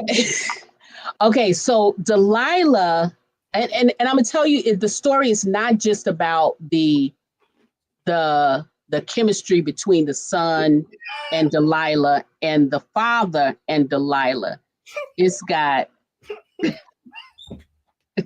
what she say? Mama Renata said, "Uh-oh." Mama Tony said, "Oh hell." Wait, what? Well, which part? The son and the daddy running train on bitches. Well, no, it's not like that. Oh, and again, you think taboo, right? Right. But when you read how they got together, and how and she's got some stuff in it. It is a mystery. It's got some mystery components in it, and there is some connection that is almost, it's an electrical connection between the father and Delilah. Now, y'all see what she's doing? I'm good. No, not yet. You can't be good yet because the Delilah goes out and she has an affair because she's with the son. Well, so she started out with the son. Yeah, she's with the son. That's okay. She's with the son. All right. But the son is doing some shady stuff, and they have a son, which I'm not so sure the son is his son. Is So his- she on some shady stuff too. Oh no. She's not, but she is, but she's not. But So how he- if the son ain't his, then she is. Well, we don't know. They haven't come out yet. So as far as we know, it's his son. But the son has some challenges, some health challenges. And so because his daddy is his uncle. Hell. maybe. But anyway, so the son has some health challenges, right? And so the guy, the son, he also is he takes money. He takes some money, and it's supposed to be for something else, some big thing that they have to do. So now Delilah has to make up. He took all the money out of the bank account. Who So the son did? Her son did. Yeah. Okay. And now Delilah has to come up with the money. And the son is just out, he's working, but he is doing something shady. There's something shady about him, right? Andre is his name, right? And so Delilah's sister is a madam. What year is this taking place in? You know what? I think it's taking place in Michigan, because that's her hometown. Like what year? Like is it now or is kind of now. It's current. Is she a madam now? Well, yeah, she runs this escort service, I guess, if you will. And so Delilah complains to her about, he took this money. We need this money. The son's got to have this big operation. Plus he needs, money to, to recover and all of that. And so the sister tells her, okay, you meet with this guy. And, it's not she wasn't supposed to have sex with him or nothing like that. It was going to be a hand job. And the guy was going to pay an exuberant amount of money, right? What kind of hands she got? So anyway, the guy ends up being Andre's father. Now, Andre and his father is estranged because his mother, Andre's mother, kept them apart, wouldn't let them be together. And he's tried to have a relationship with his son, but he rejected him. So they're estranged. And so Delilah does this job, and it ends up turning into something else. And so now the father, whose name is Dag, he can't get her out of his mind. Okay. What's the next one? I'm good on that. I'm good. Okay. Yeah, I'm good on that one. So that's all I have is for the Why Choose one, because I wanted to see if that was something that you would read, because I know your appetite is right, Renata. I don't know. I think it has some intriguing elements in it. You think so? I do. Yeah, and I'm good. What else you got? Hey, but listen, y'all still go out and get to know Mississippi. Yeah, so this is Delilah's like her name. Delilah. Well, Delilah has a certain kind of ring to it when you talk about the situation that she's in. Well, read it and tell me about it on. No, I'm already read. I'm already past. And that's what you're giving me, like this is it. Well, I'm holding out a little bit because I'm gonna be talking to her on Monday. Okay, so after Monday, then we'll come back, and then but I'm not gonna read it. Yeah. Okay. So anyway, and then I am reading. I agree with that. Right, so this is me. Okay, y'all. No, yeah, I will do that. If some, yeah, no, I that's me. Yeah, I'm gonna. Sis said, Brenda said, I was, Midnight, appreciate you spending your reading right. Yeah, Midnight does that. She, yeah, I mean, uh, I find something good now. There are some books that it takes me a little bit longer to get into, or I'll be like at the end, I'll be like, ugh, I can't. But this one so far hasn't given it to me. Now, I will say it struck me as I didn't know at first, but the mystery elements in this one kept me coming back. Yeah, who is this? Somebody die? Yeah, somebody died. Do we know who killed them? No, we don't, not yet. And not only that, there is a legacy of Dag, so like he came from like I don't care. They're not black.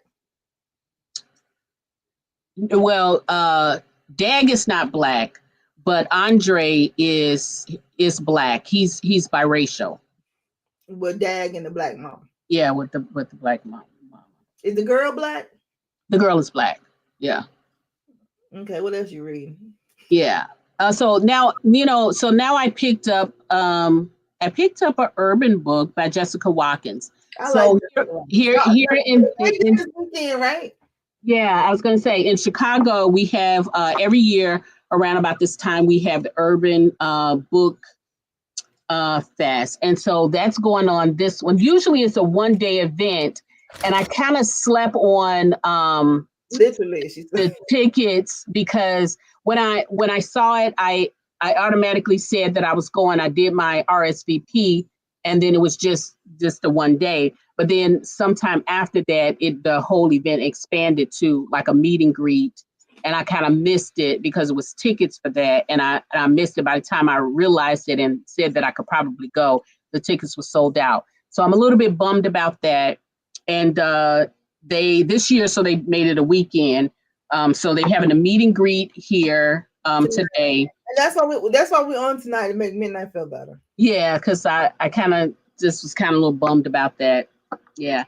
And tomorrow they're having a whole thing with a keynote speaker, and Jacquel J is going to be in Chicago. So I'm really excited about seeing her. She's going to be the keynote speaker to tomorrow. So I didn't get a chance to see that. And so Sunday is open to the public. So, honey, I'm going to be over there with skates on Sunday. You're not going tomorrow? No, because tomorrow is a paid event too. But you bought tickets to something? No, to the books, to the whole event. But at the time before they added other stuff. Okay, yeah. I got you. So what book are you reading? Jessica Watkins recently dropped A Legend and Icon. So it's about a cartel series. It's 3 books so far in the series. And so I'm reading that. I don't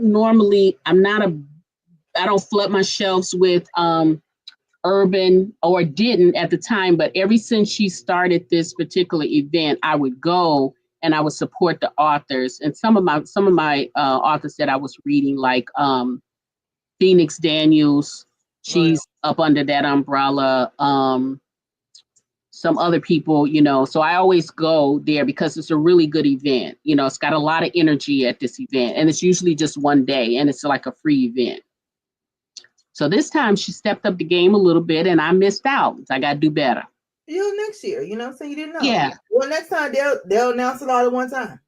Yeah. I won't miss it, providing that she usually has it around September. So as long as I'm available, I will definitely be able to do it. It's not for the 13th, the 11th, 12th, and 13th of next year. Other than that, you're available. Well, honey, ain't no telling with you and I. You know I'm still girl. We may be doing some things, but anyway. So if you guys are in the Chicagoland area, and that is, even if you can drive from Michigan, it's like a 3-4 hour drive. I've done that before, just to see Miss Bear for one day, a book signing, and then headed on, gas up and head on back home. I'm back home, girl. And then a couple weekends ago too, guys, this was really a treat. So I went up to Milwaukee and hung out with my friends Radia, Sherry, Linda. It was good too. It was, because here's the thing, guys. Pam Knight from Chicago Spring Fling. Did she go? Yep. Because I thought Midnight is there. She's there. I didn't. Oh my God, I did. Wait a minute. Did she go to the Romance Com? Because Romance Com was going on at the same time. I went to the book. Which one is the crawl? Which one? That was the crawl. I went to the crawl. She went to the crawl. Yeah, whatever the crawl was, that's what she went to. I wish she would have called me. You know how y'all do. Yeah, so honey, I drove on up there and went through that crawl. And it was a really good. I like that concept. The people was in the businesses, people was all hanging outside the doors, you know. And you know, another thing that is, and I'm telling y'all, readers, we rock, because there was some readers that was in glam, like they was dressed up like old fashioned, you know. They was in costume. With the theme. Right, they had the whole theme. It was different themes. And then another thing that's really cool, guys, is and I got to get me one of these. I don't know why, I just want one. But you know those little bucket things that is on the wheels, like a little. It's like a cart, but it has like a whole like a thing where you can just pull it on. Scooter? It ain't a scooter. It's like a tote, but it has wheels and a handle, like a suitcase. Anyway, I have to show them to you when I see it. Anyway, I saw those last year at Romance Con. I saw all of the people that were standing in line with their little books and everything. They had them in there. So this time they were running up and down the street with those things. And you could tell that the people that was just out for the day was like looking at us like, what the hell's going on? Right. Readers have taken over North Avenue in Milwaukee. I thought Romance Con was canceled. I thought it was still going on, but a lot of people backed out. That was sad. Yeah. So I went, I was planning on going anyway, so I just went up to the crawl. I love it. All right, Midnight. Well, listen, we're finna get ready to shut this thing down, honey, for the rebuttal. So wait, I got some mail haul, y'all. Oh, yeah, we need some mail haul. Let's go, baby. Listen, guys, Miss Bev had this little Miss Ruby King. I think she's like 9 years old. She wrote this book, Tales of Forgotten. And I have this. I bought it for me to read, but I also had it's called Tales of Forgotten by Ruby King.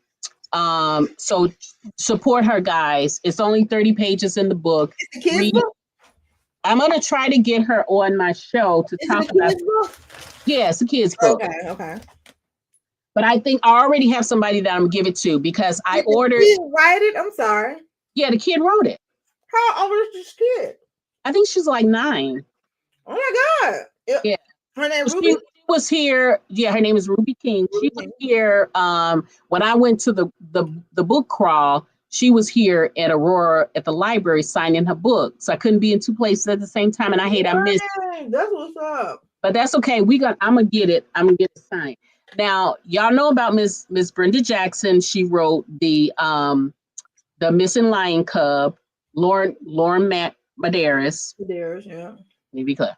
Lauren Medeiros. And so I recruited me a couple of young adult readers. And so I got their book. So one of the girls that I bought the book for, she has a brother who I thought was older, but he is in kindergarten. So I think I'm going to gift him this one, and I'm going to get my own. So he can have something to read too. Did she sign it, Miss Ruby? No, I bought it from Amazon, so she didn't sign it. So I'm going to hopefully that I can I might reach out to her to see if she can send me like a book plate or something. I don't know. That'd be nice. Yeah. And it doesn't have to be anything fancy, but then I can give it to my little guy. So guys, y'all know one of my faves is Keith Kareem Williams, and he hasn't written anything in a long time, but he finally busted this out. So I haven't opened it. I haven't cracked it open yet, but Wildflowers and Bullets. That was good. Yeah. So, auntie, I can't wait to get and crack into that. And then I have a little box here. Let's see your box. Let me see. Yeah. So I got the box here. What's And the top this of the is box from say? Michelle Sims. Let me What open is it. the top of the box? Like, what's the logo on the box? It's Michelle Sims. I can't show it to you because it's got all the address and stuff on there. Oh, okay. I'm sorry. I thought it was like a logo. So she sent, oh my gosh, she sent me this. And you know what? Michelle Sims is my sister of the heart. Oh, look at that. And when she sent me this, I was actually, this is what I'm saying, guys. Always check on your people, because when she sent me this, I was having some moments. But anyway, and some of these cute little things here, guys. Now I'm gonna tell you something about this right here. Got me some stickers. Love the stickers. Nice. Honey, she sent me the book of my nephew. Face the fire. And y'all cannot, this is Miles, honey. And y'all cannot Michelle tell. says, why her name sounds so familiar to me? Michelle Sims, she you've seen her before, I'm sure. Now, y'all, if there's ever a person that I for real say is my nephew, this one is it. I love me some Miles. I love this series. What's that series about? It's when fantasy meets reality, because Miles have these powers. Oh my gosh. When Miles was born, he had such a traumatic birth when somebody that was jealous of his mother actually ripped the baby out of her. What?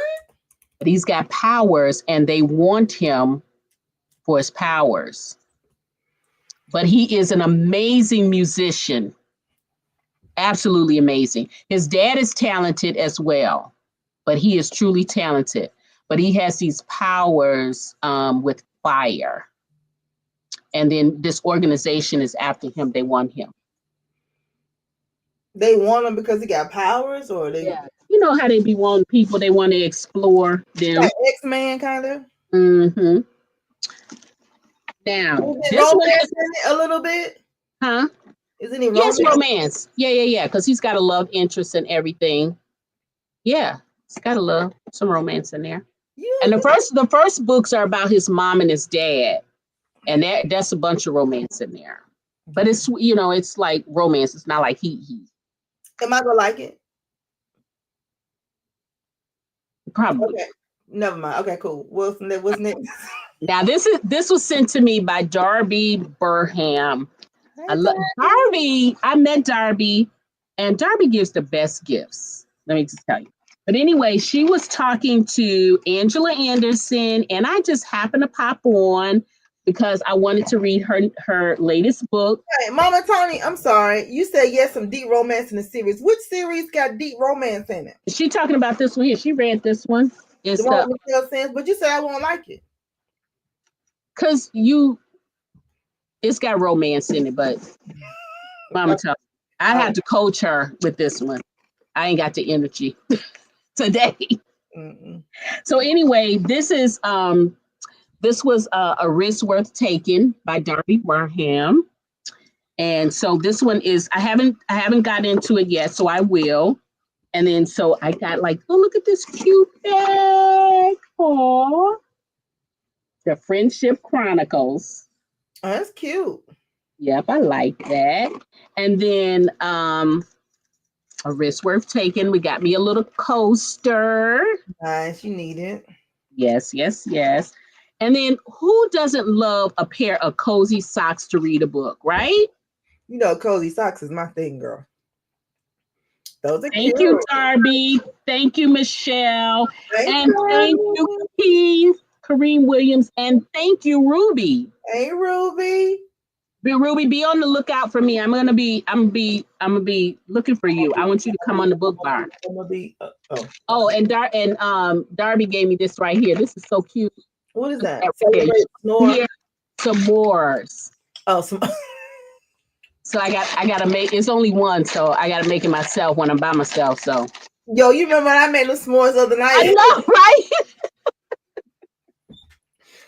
Yeah, you know what? This weekend we might do the whole the fire. So I might do it then. Hey, listen, I'll do it with you again. Cause listen, right. I gotta give me some more. Yeah, you can tell we friends because I was like, yo, midnight, like, yeah. Sean take the videos. I'm gonna send this to midnight. Me and my s'mores. It was oh my God, it was beautiful. Like this, like orgasmic. Like I was just like, that's my first time having one. This will be my first time having, but I have had the marshmallows in the fire. Now I've had the marshmallows in the fire, but Yeah. the whole s'mores thing. And then I think me and you was talking about that. There's so many things in life that goes on that you realize I've never done this shit before. Remember, I was trying to what was it? I said I've never done this before. The mango. I've never peeled open a mango. I was like, man, that's what Scooby was here. Bless his soul. It's my baby. Rest in peace, Scooby. But I was just like, how in the hell we do this? I've never just stuck a knife in a mango and opened it and ate Right. it. Like, I had to, when my first time I did it it's been a year or two or more. Because I always buy the slices. I wasn't buying the mangoes. I had to Google it. I had to Google it. I had to too. I was like, yo, and then that's I'm like, yo, I'm a woman of a particular age, and I have never, and I mean never, did a mango, and I've never had a s'more. So I was just like, what else? You don't realize what you haven't done until you do it. You know, I love them. Yeah, I love them. I just never girl, just never busted one open. Yeah. I don't bust open a whole bunch of shit. I never busted one open. Thank you, Mama Tony. I just never busted one open. And I never realized I didn't. But girls, y'all, when I had that some more, honey, I had to send me that old video. Ooh, Jesus. But yeah, so these are my little gifts, and I've been waiting for the opportunity to open these up, y'all, and share with y'all. But yep. Those are my my opens, my book hauls lately. All right, so you did good. So you got me on one series, couldn't get me on the others, but that was good. I got you on Lady Adelaide. Yeah, so I gotta get Lady Adelaide, and then this Jessica Watkins one, the icon, the Legend and the Icon, is a cartel series, and it's about a family. So I'm just starting to read that one. So I don't have much on that one just yet. Okay, well, once you get much on it, you let me know. Yeah. But I'm definitely gonna pick up this Sherelle them series. Definitely on this night. I'm about to go ahead on it. Is it audio? Not yet. I don't think it's in audio yet. But you know what? They've been putting stuff on audio so fast. I bet you it's gonna be coming pretty soon. I'm gonna be. Let me I'm about to look just to make sure I'm not. Well, Colton's book from Brenda. While we waiting, Brenda Jackson. You know her latest release was Master of the Game with Colton. His audio is coming out ASAP. This audio will probably be out next week. Okay. By Ron Butler, of course. Another House of Bohannon originals.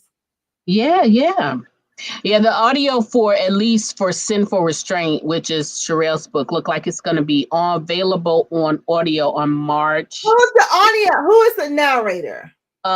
It just says Tandor Media right now. Okay, so we don't. Okay, cool. Oh, Renata, your girl, listen. You know how me and my slick partner girl, we get together, honey, and have our little pop-ups. But we're gonna do this. We're gonna get this together. You know, the review and the rebuttal. And it's all about midnight trying to convince me to read some books with her. Y'all, listen, that's a job and a half. Y'all know that. That's a job and a half. It's a job and a half, honey, because I'd be like, I'll pass, whatever. I ain't gonna do all that. I'm not gonna do all that. But, and Mama Tony asked me about Jacksonville. So it's the Black Book Bash that's going on in Jacksonville next weekend, October 3rd to the 5th. I'm gonna get there on Thursday. Hopefully, honey, because honey, y'all, they said something about some storms, honey. They said the storms' names are Batman and Robin. But they back to back. I was like, hold on now, wait a minute. So if the Lord's willing, and old folks said, Lord willing, the creek don't rise. I will be there on Thursday for the Black Book Bash. Me and LaShira Lee, our panel is on Saturday morning at 9:00. Rona D will be there too. One of our House of Bohannon housemates, she'll be there too. So her panel with Nikisa Williams, I think hers is the Saturday too. Donna Hill, unfortunately, will not be able to make it. Donna was on 2 panels. Her and Rashonda Tate will still be there, but Donna Hill won't be able to. She won't be there. But I'll be there. I want to be there. Then 150, 200 more authors will surely. So it'll be good. It'll be good. So I'll get to Jacksonville, Mama Tony, to answer your question on Thursday. And tickets for Raw is open. I'm just saying, Raw is gonna be lit. We're gonna announce the legends. Y'all go gag, honey. Cause y'all gonna be like, where y'all get that from? What y'all do that? Where y'all get that? It's gonna be awesome. And the entertainment, guys, is gonna be off. And it's starting Thursday. So people, you see, it's an extra day. Thursday it starts because we added master classes thanks to the great Beverly Jenkins on Friday. So Thursday, you get them Thursday. We're opening with a master class, with a Legends master class reception. So Thursday will be the reception for the people who are attending the master classes. And then Friday, we're going to get up, have breakfast, go to the master class. We have a keynote speaker, and that during the luncheon, and that's done no other than Donna Hill, honey. Yes, the legendary USA Today's best-selling award-winning author. Miss Donna Hill will be the keynote for the master class luncheon. And then Friday, the shenanigans begin with the Verona D and the Friendship Matters Experience Networking. And then after that, honey, we're going to or you gotta go to the website to get all the information. But just know Saturday night is the Legends Masquerade Ball. So it's a masquerade ball. Come dressed. And with your mask. And we're not providing masks, right? I mean, we might have looked, a mask vendor there. You know what I'm saying? Yeah. But we asking everybody to come dressed. It is formal. We want to show up for the legends, make it real cute. Make it real, real cute. And then everything else is going on. We got the summit. We got entertainment. We got Rodney Chester from Noah's Ark will be in the building. Kennedy Davenport from RuPaul's Drag Race. You're like, listen. That's what look, y'all. I'm waiting on that one there. Baby, we finna show out for these legends. Raw is is lifting while climbing, and this industry event and it's dedicated. The whole weekend is dedicated to honoring our legends in romance. And showing some love to, of course, the up and coming ones like J. Jacquel will be there. Kay Shanae will be there. Oh, you know what I'm saying? The whole house of house of Hannah housemaid Sharon C. Cooper, of course, the BJs, Brenda Jackson, Beverly Jenkins, Cheryl Halstad, Donna Hill, Rochelle Alice, like all the legends will be in the building. And then the 5 legends that we're honoring right now, honey, y'all just gonna be like, really, girl? Oh my God. I think this is a wonderful thing that you're doing too, because I'm trying, girl. I don't think people quite know what it takes to make it in this industry. Yeah, I'm learning that it's not all peaches and cream. Honey, like what Unbev said, it may be romance, but it sure ain't all love. You know what I mean? Yeah. She ain't. So I bet. Yeah. And so, ours is a little different from, and we kind of stand on our own because, people want you to conform, to be a part of the group. And I'm like, yeah, no, I'm good. I'm straight. I'm still over here, just hang out. I'm gonna support and do what I do, but I like how Raw is set up. I like the direction we're going in, and that's where we're gonna stay. So yeah. I got a question for you. Mm-hmm. So now that you have, kind of stepped out of the reader's realm of it, I mean, really stepped out of the reader's realm of it. Yeah. What do you feel like the state of particularly romance, because that's your cup of tea, romance literacy is going? Where I think it's going? Mm-hmm. I think, I don't know, because so many people now are writing books that they are saying is romance, but it's not. It doesn't have the formula of romance. It don't even, I don't know, it's just different. So I think the state, I don't know, because it's just changing. Every time we get a new author, it's a new genre, I don't know. It's like, yo, we've been doing this before. So everything is like, and I get it. When you have new authors who want to put their own spin on stuff, I totally understand it. But it's like you moving far and far away from what romance is, from the form of romance, and what makes it a romantic book. A lot of people write books now, and it's a beautiful love story. I went, some of them are just beautiful love stories, and they're wonderful, but it's no happy ending. So is it really a romance? You know what I'm saying? So I just feel like the state of where it's going now is just like the state of where the world going now. It is as anybody's guess. Well, Yeah. you know what? And I asked this question years ago on my blog. Is it a romance if it doesn't have a happy? It's not, according to the formula of what romance is, according to what Vivian Stevens put out. What I'm saying, what she started with, contemporary romance for Harlequin and for Dell, because she is the person who started this. No matter what nobody say, it kills me when that person wrote 3 books and they invented romance. Like, out of here. You know what I'm saying? So that'd be blowing me. And that's one reason that I started Raw, because like, y'all go say thank you. Y'all gonna know who did what. You know what I'm saying? Y'all gonna know the first New York Times Black author or whatever. You're gonna know the first USA Today's. You know what I'm saying? You're writing historical now, but you're gonna know who Beverly Jenkins is. You know what I mean?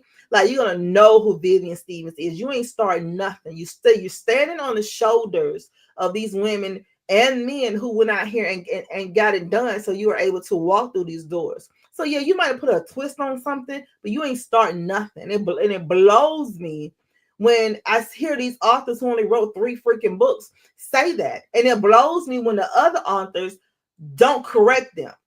Like, dude, come on, man, miss me with that. You know what I'm saying? So I feel like we need to get back to what the formula of what a true romance novel is. And you have to have a happy ending, period. It is what it is. Now, again, other books that you may write, wonderful. We have, man, so many prolific authors out here that people just don't think it's a romance. I love, unfortunately, Francine by Joan Vassar. To me, it's a romance book because they end up together, right? But how they ended up together, a person may say, some people may be like, that ain't a romance novel. But I mean, like, hey. Well, but we do have a category called dark romance, and that does mean dark romance. And it's a dark romance. And I love Joan. I love you. So, so you know what I'm saying? It's that. So you just, but to me, it's romance. I think it needs to get back to what romance really is. And once you get back there, I think it'll be straight. Because you have so many people who, we love the plots, we love the twists, but at the end of the day, girl, who she in with? Shit. So then you got romance that has the happily ever after, and then those books that are romance, but they have a happy for now. So those are love. They have those have romantic elements. Okay, so would you say love story versus romance? Yes, love story versus romance. And ain't nothing wrong with a good old love story, girl. I mean, good old love story. You know what I'm saying? Now, for you and your appetite, would you?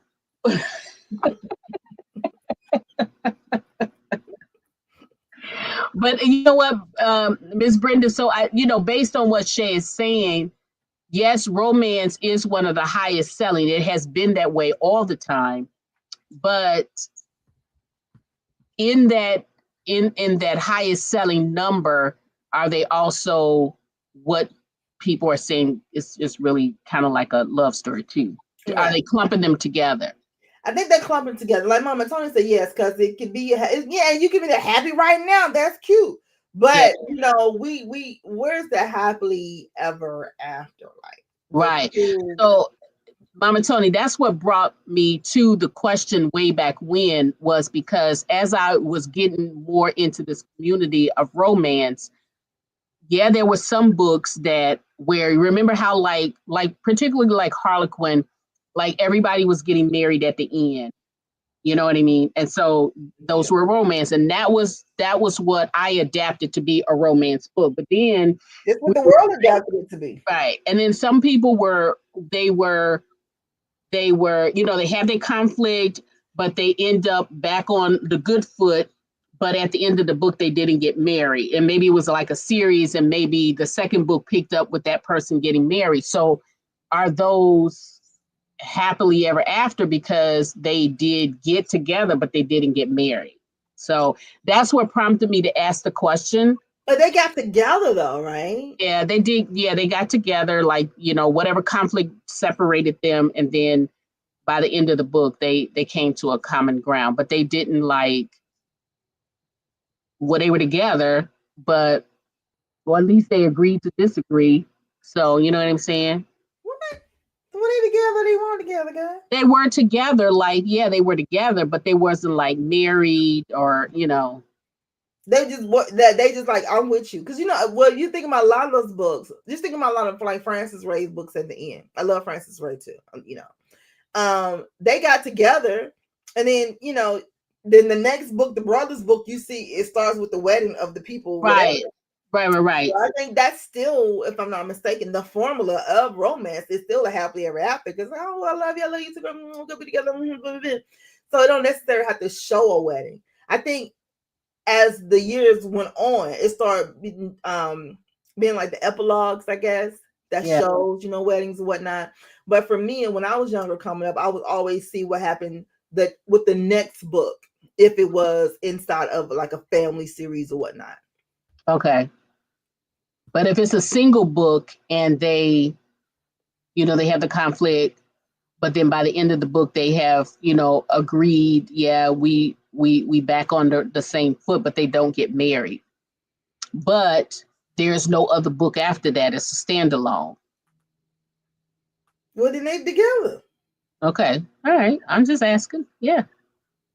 That's a wrong. If I only knew a New York Times USA Today's best-selling award-winning author that can explain this to me. Let's see, can I find one while we looking? Renata says, I think romance has the element of hopefulness in the end, whether they marry or not. I like that, Renata. Yeah, see, that can work, but there are some people who might twist that and say, nope. Just like that. Nope, that doesn't complete the formula. So that was where I kind of got a little bit confused, because I love what Renata just said there. I love what she said that. And so for those standalone books they don't get married at the end, but they don't have a second book. But they're together though. Okay. All right. Well, I'm just clarifying. I just want to clarify. Because so she said, okay, bring Renata's back up again, her last one. So she said, I think romance has the element of hopefulness in the end, whether they married or not. So that means they have gotten over the hurdle of the conflict, whatever it is in the book, and they have agreed to be together, but they're just not married. And that would complete the conflict. I mean, that would complete the this is a whole nother argument, but it's like, like really, we need to have a whole show with just what is romance. It's happy ending versus happy for now versus love story. It's such a thin line between love and hate, Jesus. Yeah. So yeah. Well, those are my thoughts. What kind of, after reading every book, I told the question of what does romance have like a strict, no tunnel, just tunnel vision all the way straight down? It's got to be within these parameters, no gray areas. That's what you're saying. You're saying it has to be like this. And you're not the only one, because when I asked this question before, people were saying absolutely not. If they are, it has to have a happily. It has to have a happily ever after. And then, like, when you think about, just look at the romance, the movies, the Hallmark movies. We don't get a wedding at the end. We get a kiss, and they're gonna be together. Oh my God, this is beautiful. That's a happily ever after. But if he's like, yeah, bitch, be gone, and it goes off, and he's sitting down in his drawers drinking a beer. Okay, so is that considered a dark romance? Feel what kind of drawers he got on. Mama Tony said romance in that book that you can feel and see the beauty in as you read. Romance is in the book that you can feel and see the beauty in as you read. Okay, I get it. We can see the beauty in it as we read it. So that's the romance. Is that okay. But that statement right there, that could also mean that I'm glad I don't think I'm gonna fill up. I need something. You be over there eating snacks. I didn't bring my snacks downstairs. I don't know why I've been drinking a long time. You be tripping. Then here's the thing. I've been drinking. What time I sent you that video? Girl, what time that video went out? That was a long time. That was earlier. Y'all, I was on the clock. You was at work. I was at home drinking. And she talking about, I'm just going to get a little sip. We was like, shit, that's like 10 shots right there. And that was what, about 2? I'm saying maybe about 2. I had a rough day. I had a rough day too. Last time I had a drink, I was with Mama Tony and LaShira. We was at the National Book Club conference in Atlanta, Curtis Bond event, which is a very good event. I had a glass of wine then. And this is my first since,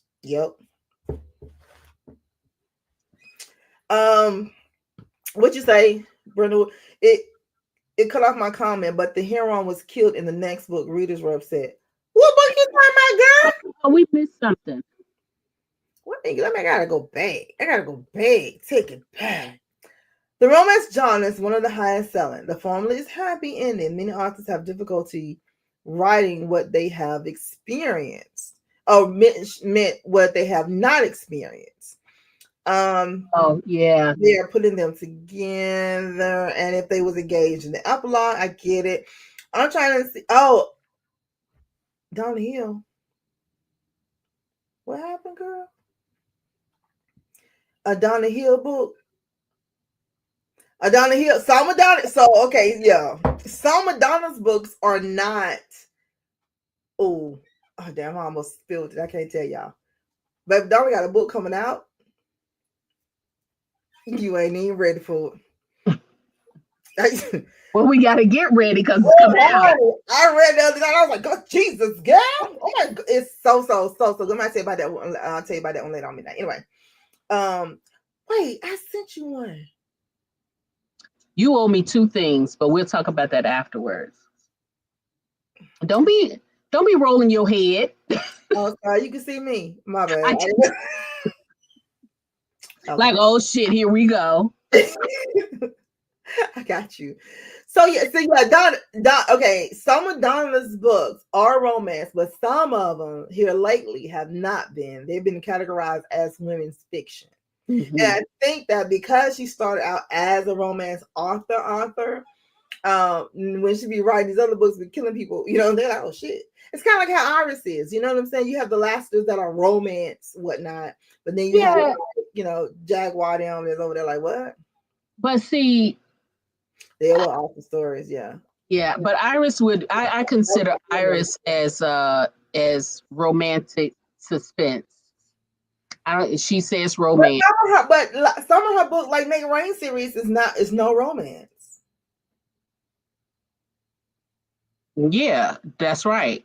But the ones that she's calling romance has romantic elements in it, but you working in that book, you killing somebody, you doing stuff.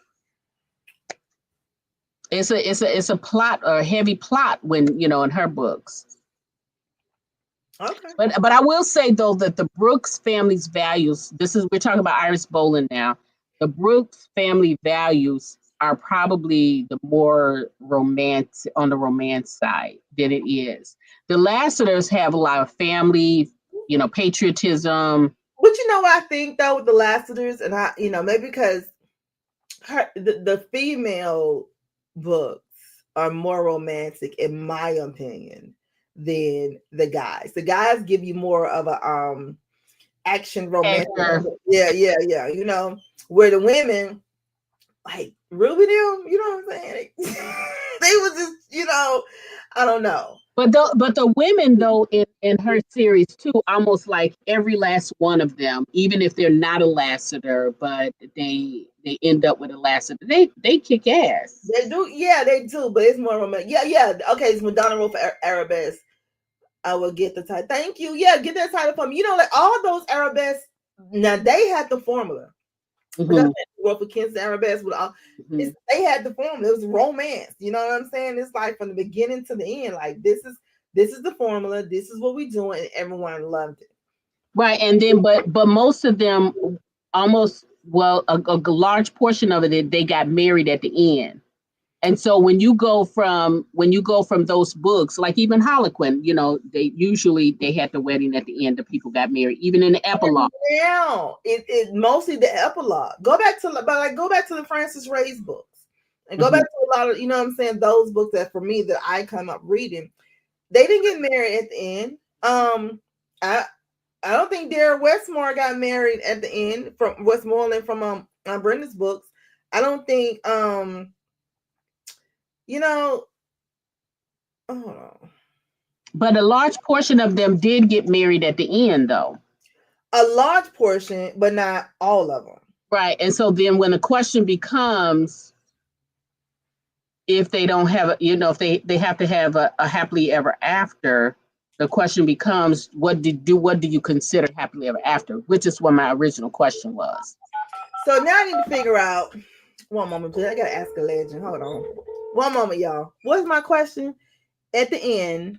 If just kind of explain to us in easy terms what is considered. Hello, Auntie Brenda. I got you on speakerphone, and I'm live on air. We have a quick question for you, okay? Oh my gosh! Y'all can't see me. Yes, I want to do you like that. So, and I was gonna call Unbell, but I couldn't catch her not cussing first. So I was like, you know. Oh God. I know. Okay. Minute, what am I asking? Oh, so we was talking about the happily ever after, right? That in order for it to be a romance, it has to have a happily ever after. And we was like, just because now if they don't get married at the end, we might not see them getting married, but if they just get together, is that still considered a happily ever after, right? Right. It does not have to be. It does not have to. I like to show a wedding at the end because to me that cements that it was a happily ever after. At least you assume that it was, okay? Because we know in real marriages things happen, but a lot of books, because Blaze does not show a wedding. When I wrote for Harlequin Blaze, it had to be a happily ever after, but they did not want you to actually show a wedding to show that they got married. You just pretty much implied that they got engaged and people knew they were going to get married, or you ended the book on a high note that they were going to have a future together. Okay. You do not have to have a marriage is not required, but it is what has to be required is the implication that they will get married, even though they're not engaged yet, that they are worked everything out and they are solid as a rock. They are exclusive. And you're going to assume, you write in a way where you're going to assume that the reader assumes that marriage is the next step for them. Okay. All right, we love it. Okay, girl. Well, have a good night. I'll call you when I get off the air. Love you. Thank you. You're welcome. Bye. Bye. Hello, everyone. Bye. Okay. So that's cement. And that was New York Times USA Today's bestselling award-winning legendary author, Miss Brenda Jackson. Everybody, breaking it down. Yes, she wrote it. Why climbing, right? The white climate, I love it. Okay, so there we have it. We have solved the mystery of what is considered a romance by a legend. By a legend, that's a romance, y'all.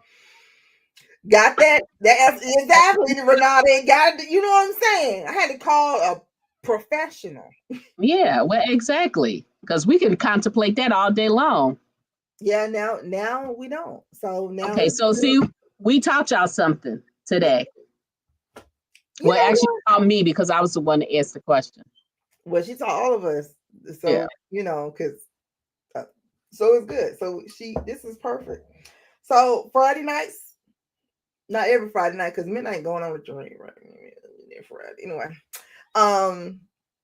where we gonna be? Where I'm gonna be, or where you gonna be? I'm gonna be at the Black Book Bash in Jacksonville on October 3rd and 5th. Come holler at me if you're in the Jacksonville area.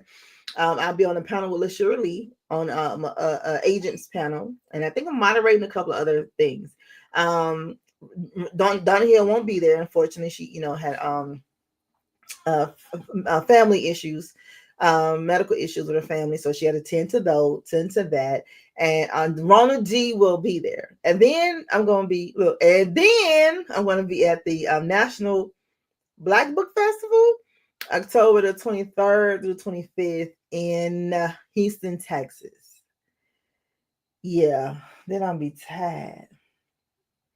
I'm in Atlanta for the Library Jubilee December 6th. And I feel like I'm going to be somewhere in Philly in November. I just can't remember. But yeah, that's where I'm going to be at. Well, professional stuff. Personal stuff, me and Midnight going to Napa Valley. Yes. But while you guys are hanging out in Jacksonville. Wait, hold on, Renata. You also told me to never drink a beer. But she's doing good, Renata, though. She is doing good. She's doing good. I'm doing great. As my son would say. Look, we haven't had to grab her lips and say, you know what I mean? I'm sitting up straight. She answering the questions. I'm answering the questions. I'm not. But this is what you do when you have a grown folks conversation. You know what I'm saying? Yeah. So Friday night. So now and Renata be here for it. She like that shit. Yeah, she just ain't got her camera on, so we don't know what you got over there in your cup, Renata. Okay. We giving y'all legends. We giving y'all knowledge. We giving you right. New books. Midnight and I read all of them. I'm not reading. I'm gonna read Sherelle's story though. That I am gonna read. Okay. I'm gonna do that. And then then I gotta get the what is the one? The Lady Adelaide. Yeah, Lady Adelaide. I'm gonna have to check that out because but one moment I was mad at her. Because she was reading somebody else's book and can't read anything I give her. And then she had the gall to tell me about it, and she was all into it. And then I'm like, she gave me slave pamphlets to read. Donna Woodbury. Woodbury said Shay. Donna Hill had Private Affair. Yep. And I remember Pieces of a Dream. Book 2. The hero was killing. I remember. Okay. I remember the Private Affair. I remember Pieces of a Dream. I remember, yeah, he did. Yeah. No, she did. The lady. Oh, yeah, I remember that. Did we ever ask why? Why? She died? Let me see if she woke. Why, Donna? Girl. I'm gonna call next Friday. We're gonna call and ask her why. Why did you kill these people? What did lady do to you? And what was you thinking? What was you thinking? You were just like, I'm sick of her. Like, what happened? Did she piss you off in your creativity mind? I'm gonna answer that next week. Okay. Yes. So next week, we coming on next week. No, we're not coming on next week. Why not? Oh yeah, we can come on next week. Yeah, Friday. I'm gonna be in Jacksonville, but I'm still gonna come on. Why? What's up with you? Well, because I was gonna say the week after that, I'm gonna be I'm gonna be on Catalina Cove. I'm a queen. Yep. We were so mad. y'all still mad. It sound like y'all still mad at Donna. A long time. They still mad at Donna. Renata said avoid it at all costs. Sorry, Midnight. No, so what is this? The rebuttal? I'm a rebutting. This is the rebuttal. I do the rebuttal. You do the reviews. Me and Renata are rebutting. Yeah. Wait now, Mama Tony agree with us. But I still rebutting. Well, you read it and tell her. Come back and tell us about it next week. Yeah. Yeah, because right now. Okay, and that is okay. That's what we do. Okay. So anyway, guys, next time we will come with maybe next time we'll talk about Lady Adelaide. We'll see how we spin the Lady Adelaide. We'll see how we spin the Lady Adelaide. Midnight would have read about 1,500 more books. Hopefully, no more slave pamphlets. And we'll come back and she's gonna review it, and I'm gonna see if I like it or not. And will I read it with her? That's the whole thing. I do already reading it though, right? Which one I'm reading? I'm reading Lady Adelaide. Yeah. I'm not reading other slave pamphlets you had. We're gonna talk about this one. You didn't read it yet, though, right? No, I didn't read it yet. But next time. I might have to wait until I come back though. Which one? Oh, Renata, Lady Adelaide. It's Lady Adelaide by Maggie Robinson. Maggie Robinson, Lady Adelaide by Maggie Robinson. I'll send you the link.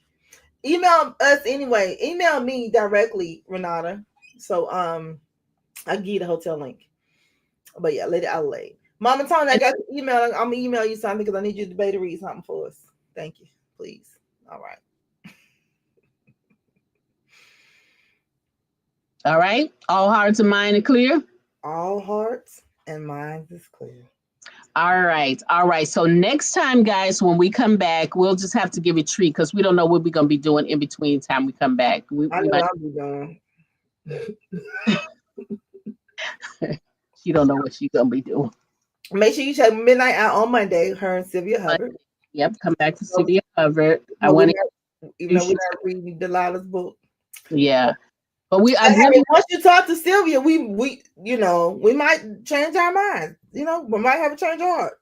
But I do want you guys to get a chance to meet her because she is an amazing woman, and she's doing a lot of things. So she's not just an author. And quiet as is kept, I met her at RS&J many, many years ago, and she was the one who inspired me to do a blog. Awesome sauce. Yeah. So tomorrow about her book. Yeah, I'm already. You already blogged about her book? Yeah. Where's this blog? On my website. And you told about the book on your website? I didn't tell about the book, but I highlighted it. So how is it a blog if you just highlighted it? I'm giving you information. All right, y'all. Y'all go Monday at 7:00 Eastern Standard Time, 6:00 Central Standard Time. And if you in California, you just need to catch us when you catch us. Hit the replay. And she's gonna be talking to Sylvia Hubbard. Then holler back at us on next Friday, and we're gonna come back and recap everything else that we have read. Other books that Midnight have read that she wants us to read with her. We're going to let her know if we want to do it or not. We got some book reviews we want to do as well. So it's called the review and the rebuttal. And we're going to be reading some reviews that you guys have left for authors. Yeah. And we're going to say whether or not we agree with you or not. Yeah, we're going to say whether we agree with you or not. Midnight going to say whether we agree with you or not. Yeah. So I don't agree. It's only one book in the Lady Adelaide series so far. It's 4. It's 4? Okay. I didn't know they were all out. So 4 books, I stand corrected. It's 4 books in the Lady Adelaide series. She said this book 1 in the Lady Adelaide series you read. Yeah, I'm reading book 1 right now because I'm intrigued. So we're going to read book 1 and see how it goes. How about that? Wait, what intrigued you? Was it when the murder thing happened? Yeah, when the murder thing happened with the, I was already intrigued that he got he died with his mistress, and it's like, oh my God, and how she had to deal with it, and then you got a nerve, you gonna come back. Yeah, no, I get where you That's got a murder mystery. That intrigued me. But the whole thing of them working together on it, it's like, I don't know. It just was just, yeah, I don't know. I just kind of, Oh, okay. Maggie Robinson. I'm looking at the books now. Okay, I've seen these before. Okay, Maggie. Okay, Maggie. Hey, girl. I'm loving her little covers. I'm trying to tell you, man. So yes, there are 4 books. Nobody's Sweetheart Now. Mm-mm. And that title is actually for the set in the Times. It is. Yes. Who's Sorry Now? Who's Sorry Now, boo? And then Farewell Blues. Wait, where's number 4 is gone. It's the farewell one. Okay, where's 3 at? Here we go. Oh, Just Make Believe. Mm-hmm. Is number 3, and then Farewell Blues is number 4. Yeah. These are also all on Kindle Unlimited for those who have Kindle Unlimited. And you can pick up, if you have the subscription now, you can pick up and start reading now. Yeah. If you want to get the whole entire series on Kindle right now, it is $40.89 plus tax. Or if you got credits. Or that's Audible. I'm sorry. That's Audible. Oh yeah, and is she on Audible? Yes, it looks like she is on Audible. So let's see who is doing the Audible. Who's doing the Audible? It looks like there's someone called Gemma Dawson, and Dreamscape Media is the publisher. Dreamscape for the audio. Okay, it should be cute. Okay, so yeah, so that's that. So we do have audios. And if you want to get all of the audio books, it is, I don't know. They don't have it all together. Anyway, I'm going to put this link in there for you to be able to get all 3. Yes. Give us the link. You put the link in the private chat, and then we're going to put it on the thing. Yes. Why are you not giving me my link though? Because you just be doing too much. So we're gonna drop the link in the chat, and go check it out. Go get it, and then we're gonna come back here next Friday. Mind you, check out Midnight on Monday. That's right. Yeah, and if you missed the Brown Book series last week, who do we have? Oh crap! Who do we have? We had Zakiya Jamal. Oh my gosh, yes, guys. Yeah, check her out. Go back and look at our video. Zakiya Jamal. Yeah. Like 1,400 reviews. I mean, it's real. She was real good. Go check her out. And we have more interviews coming up. I be busy, so they've been cussing me out. I gotta get my life back together. And Raw, if you haven't got your tickets for Raw, go check it out. rawexperience.com.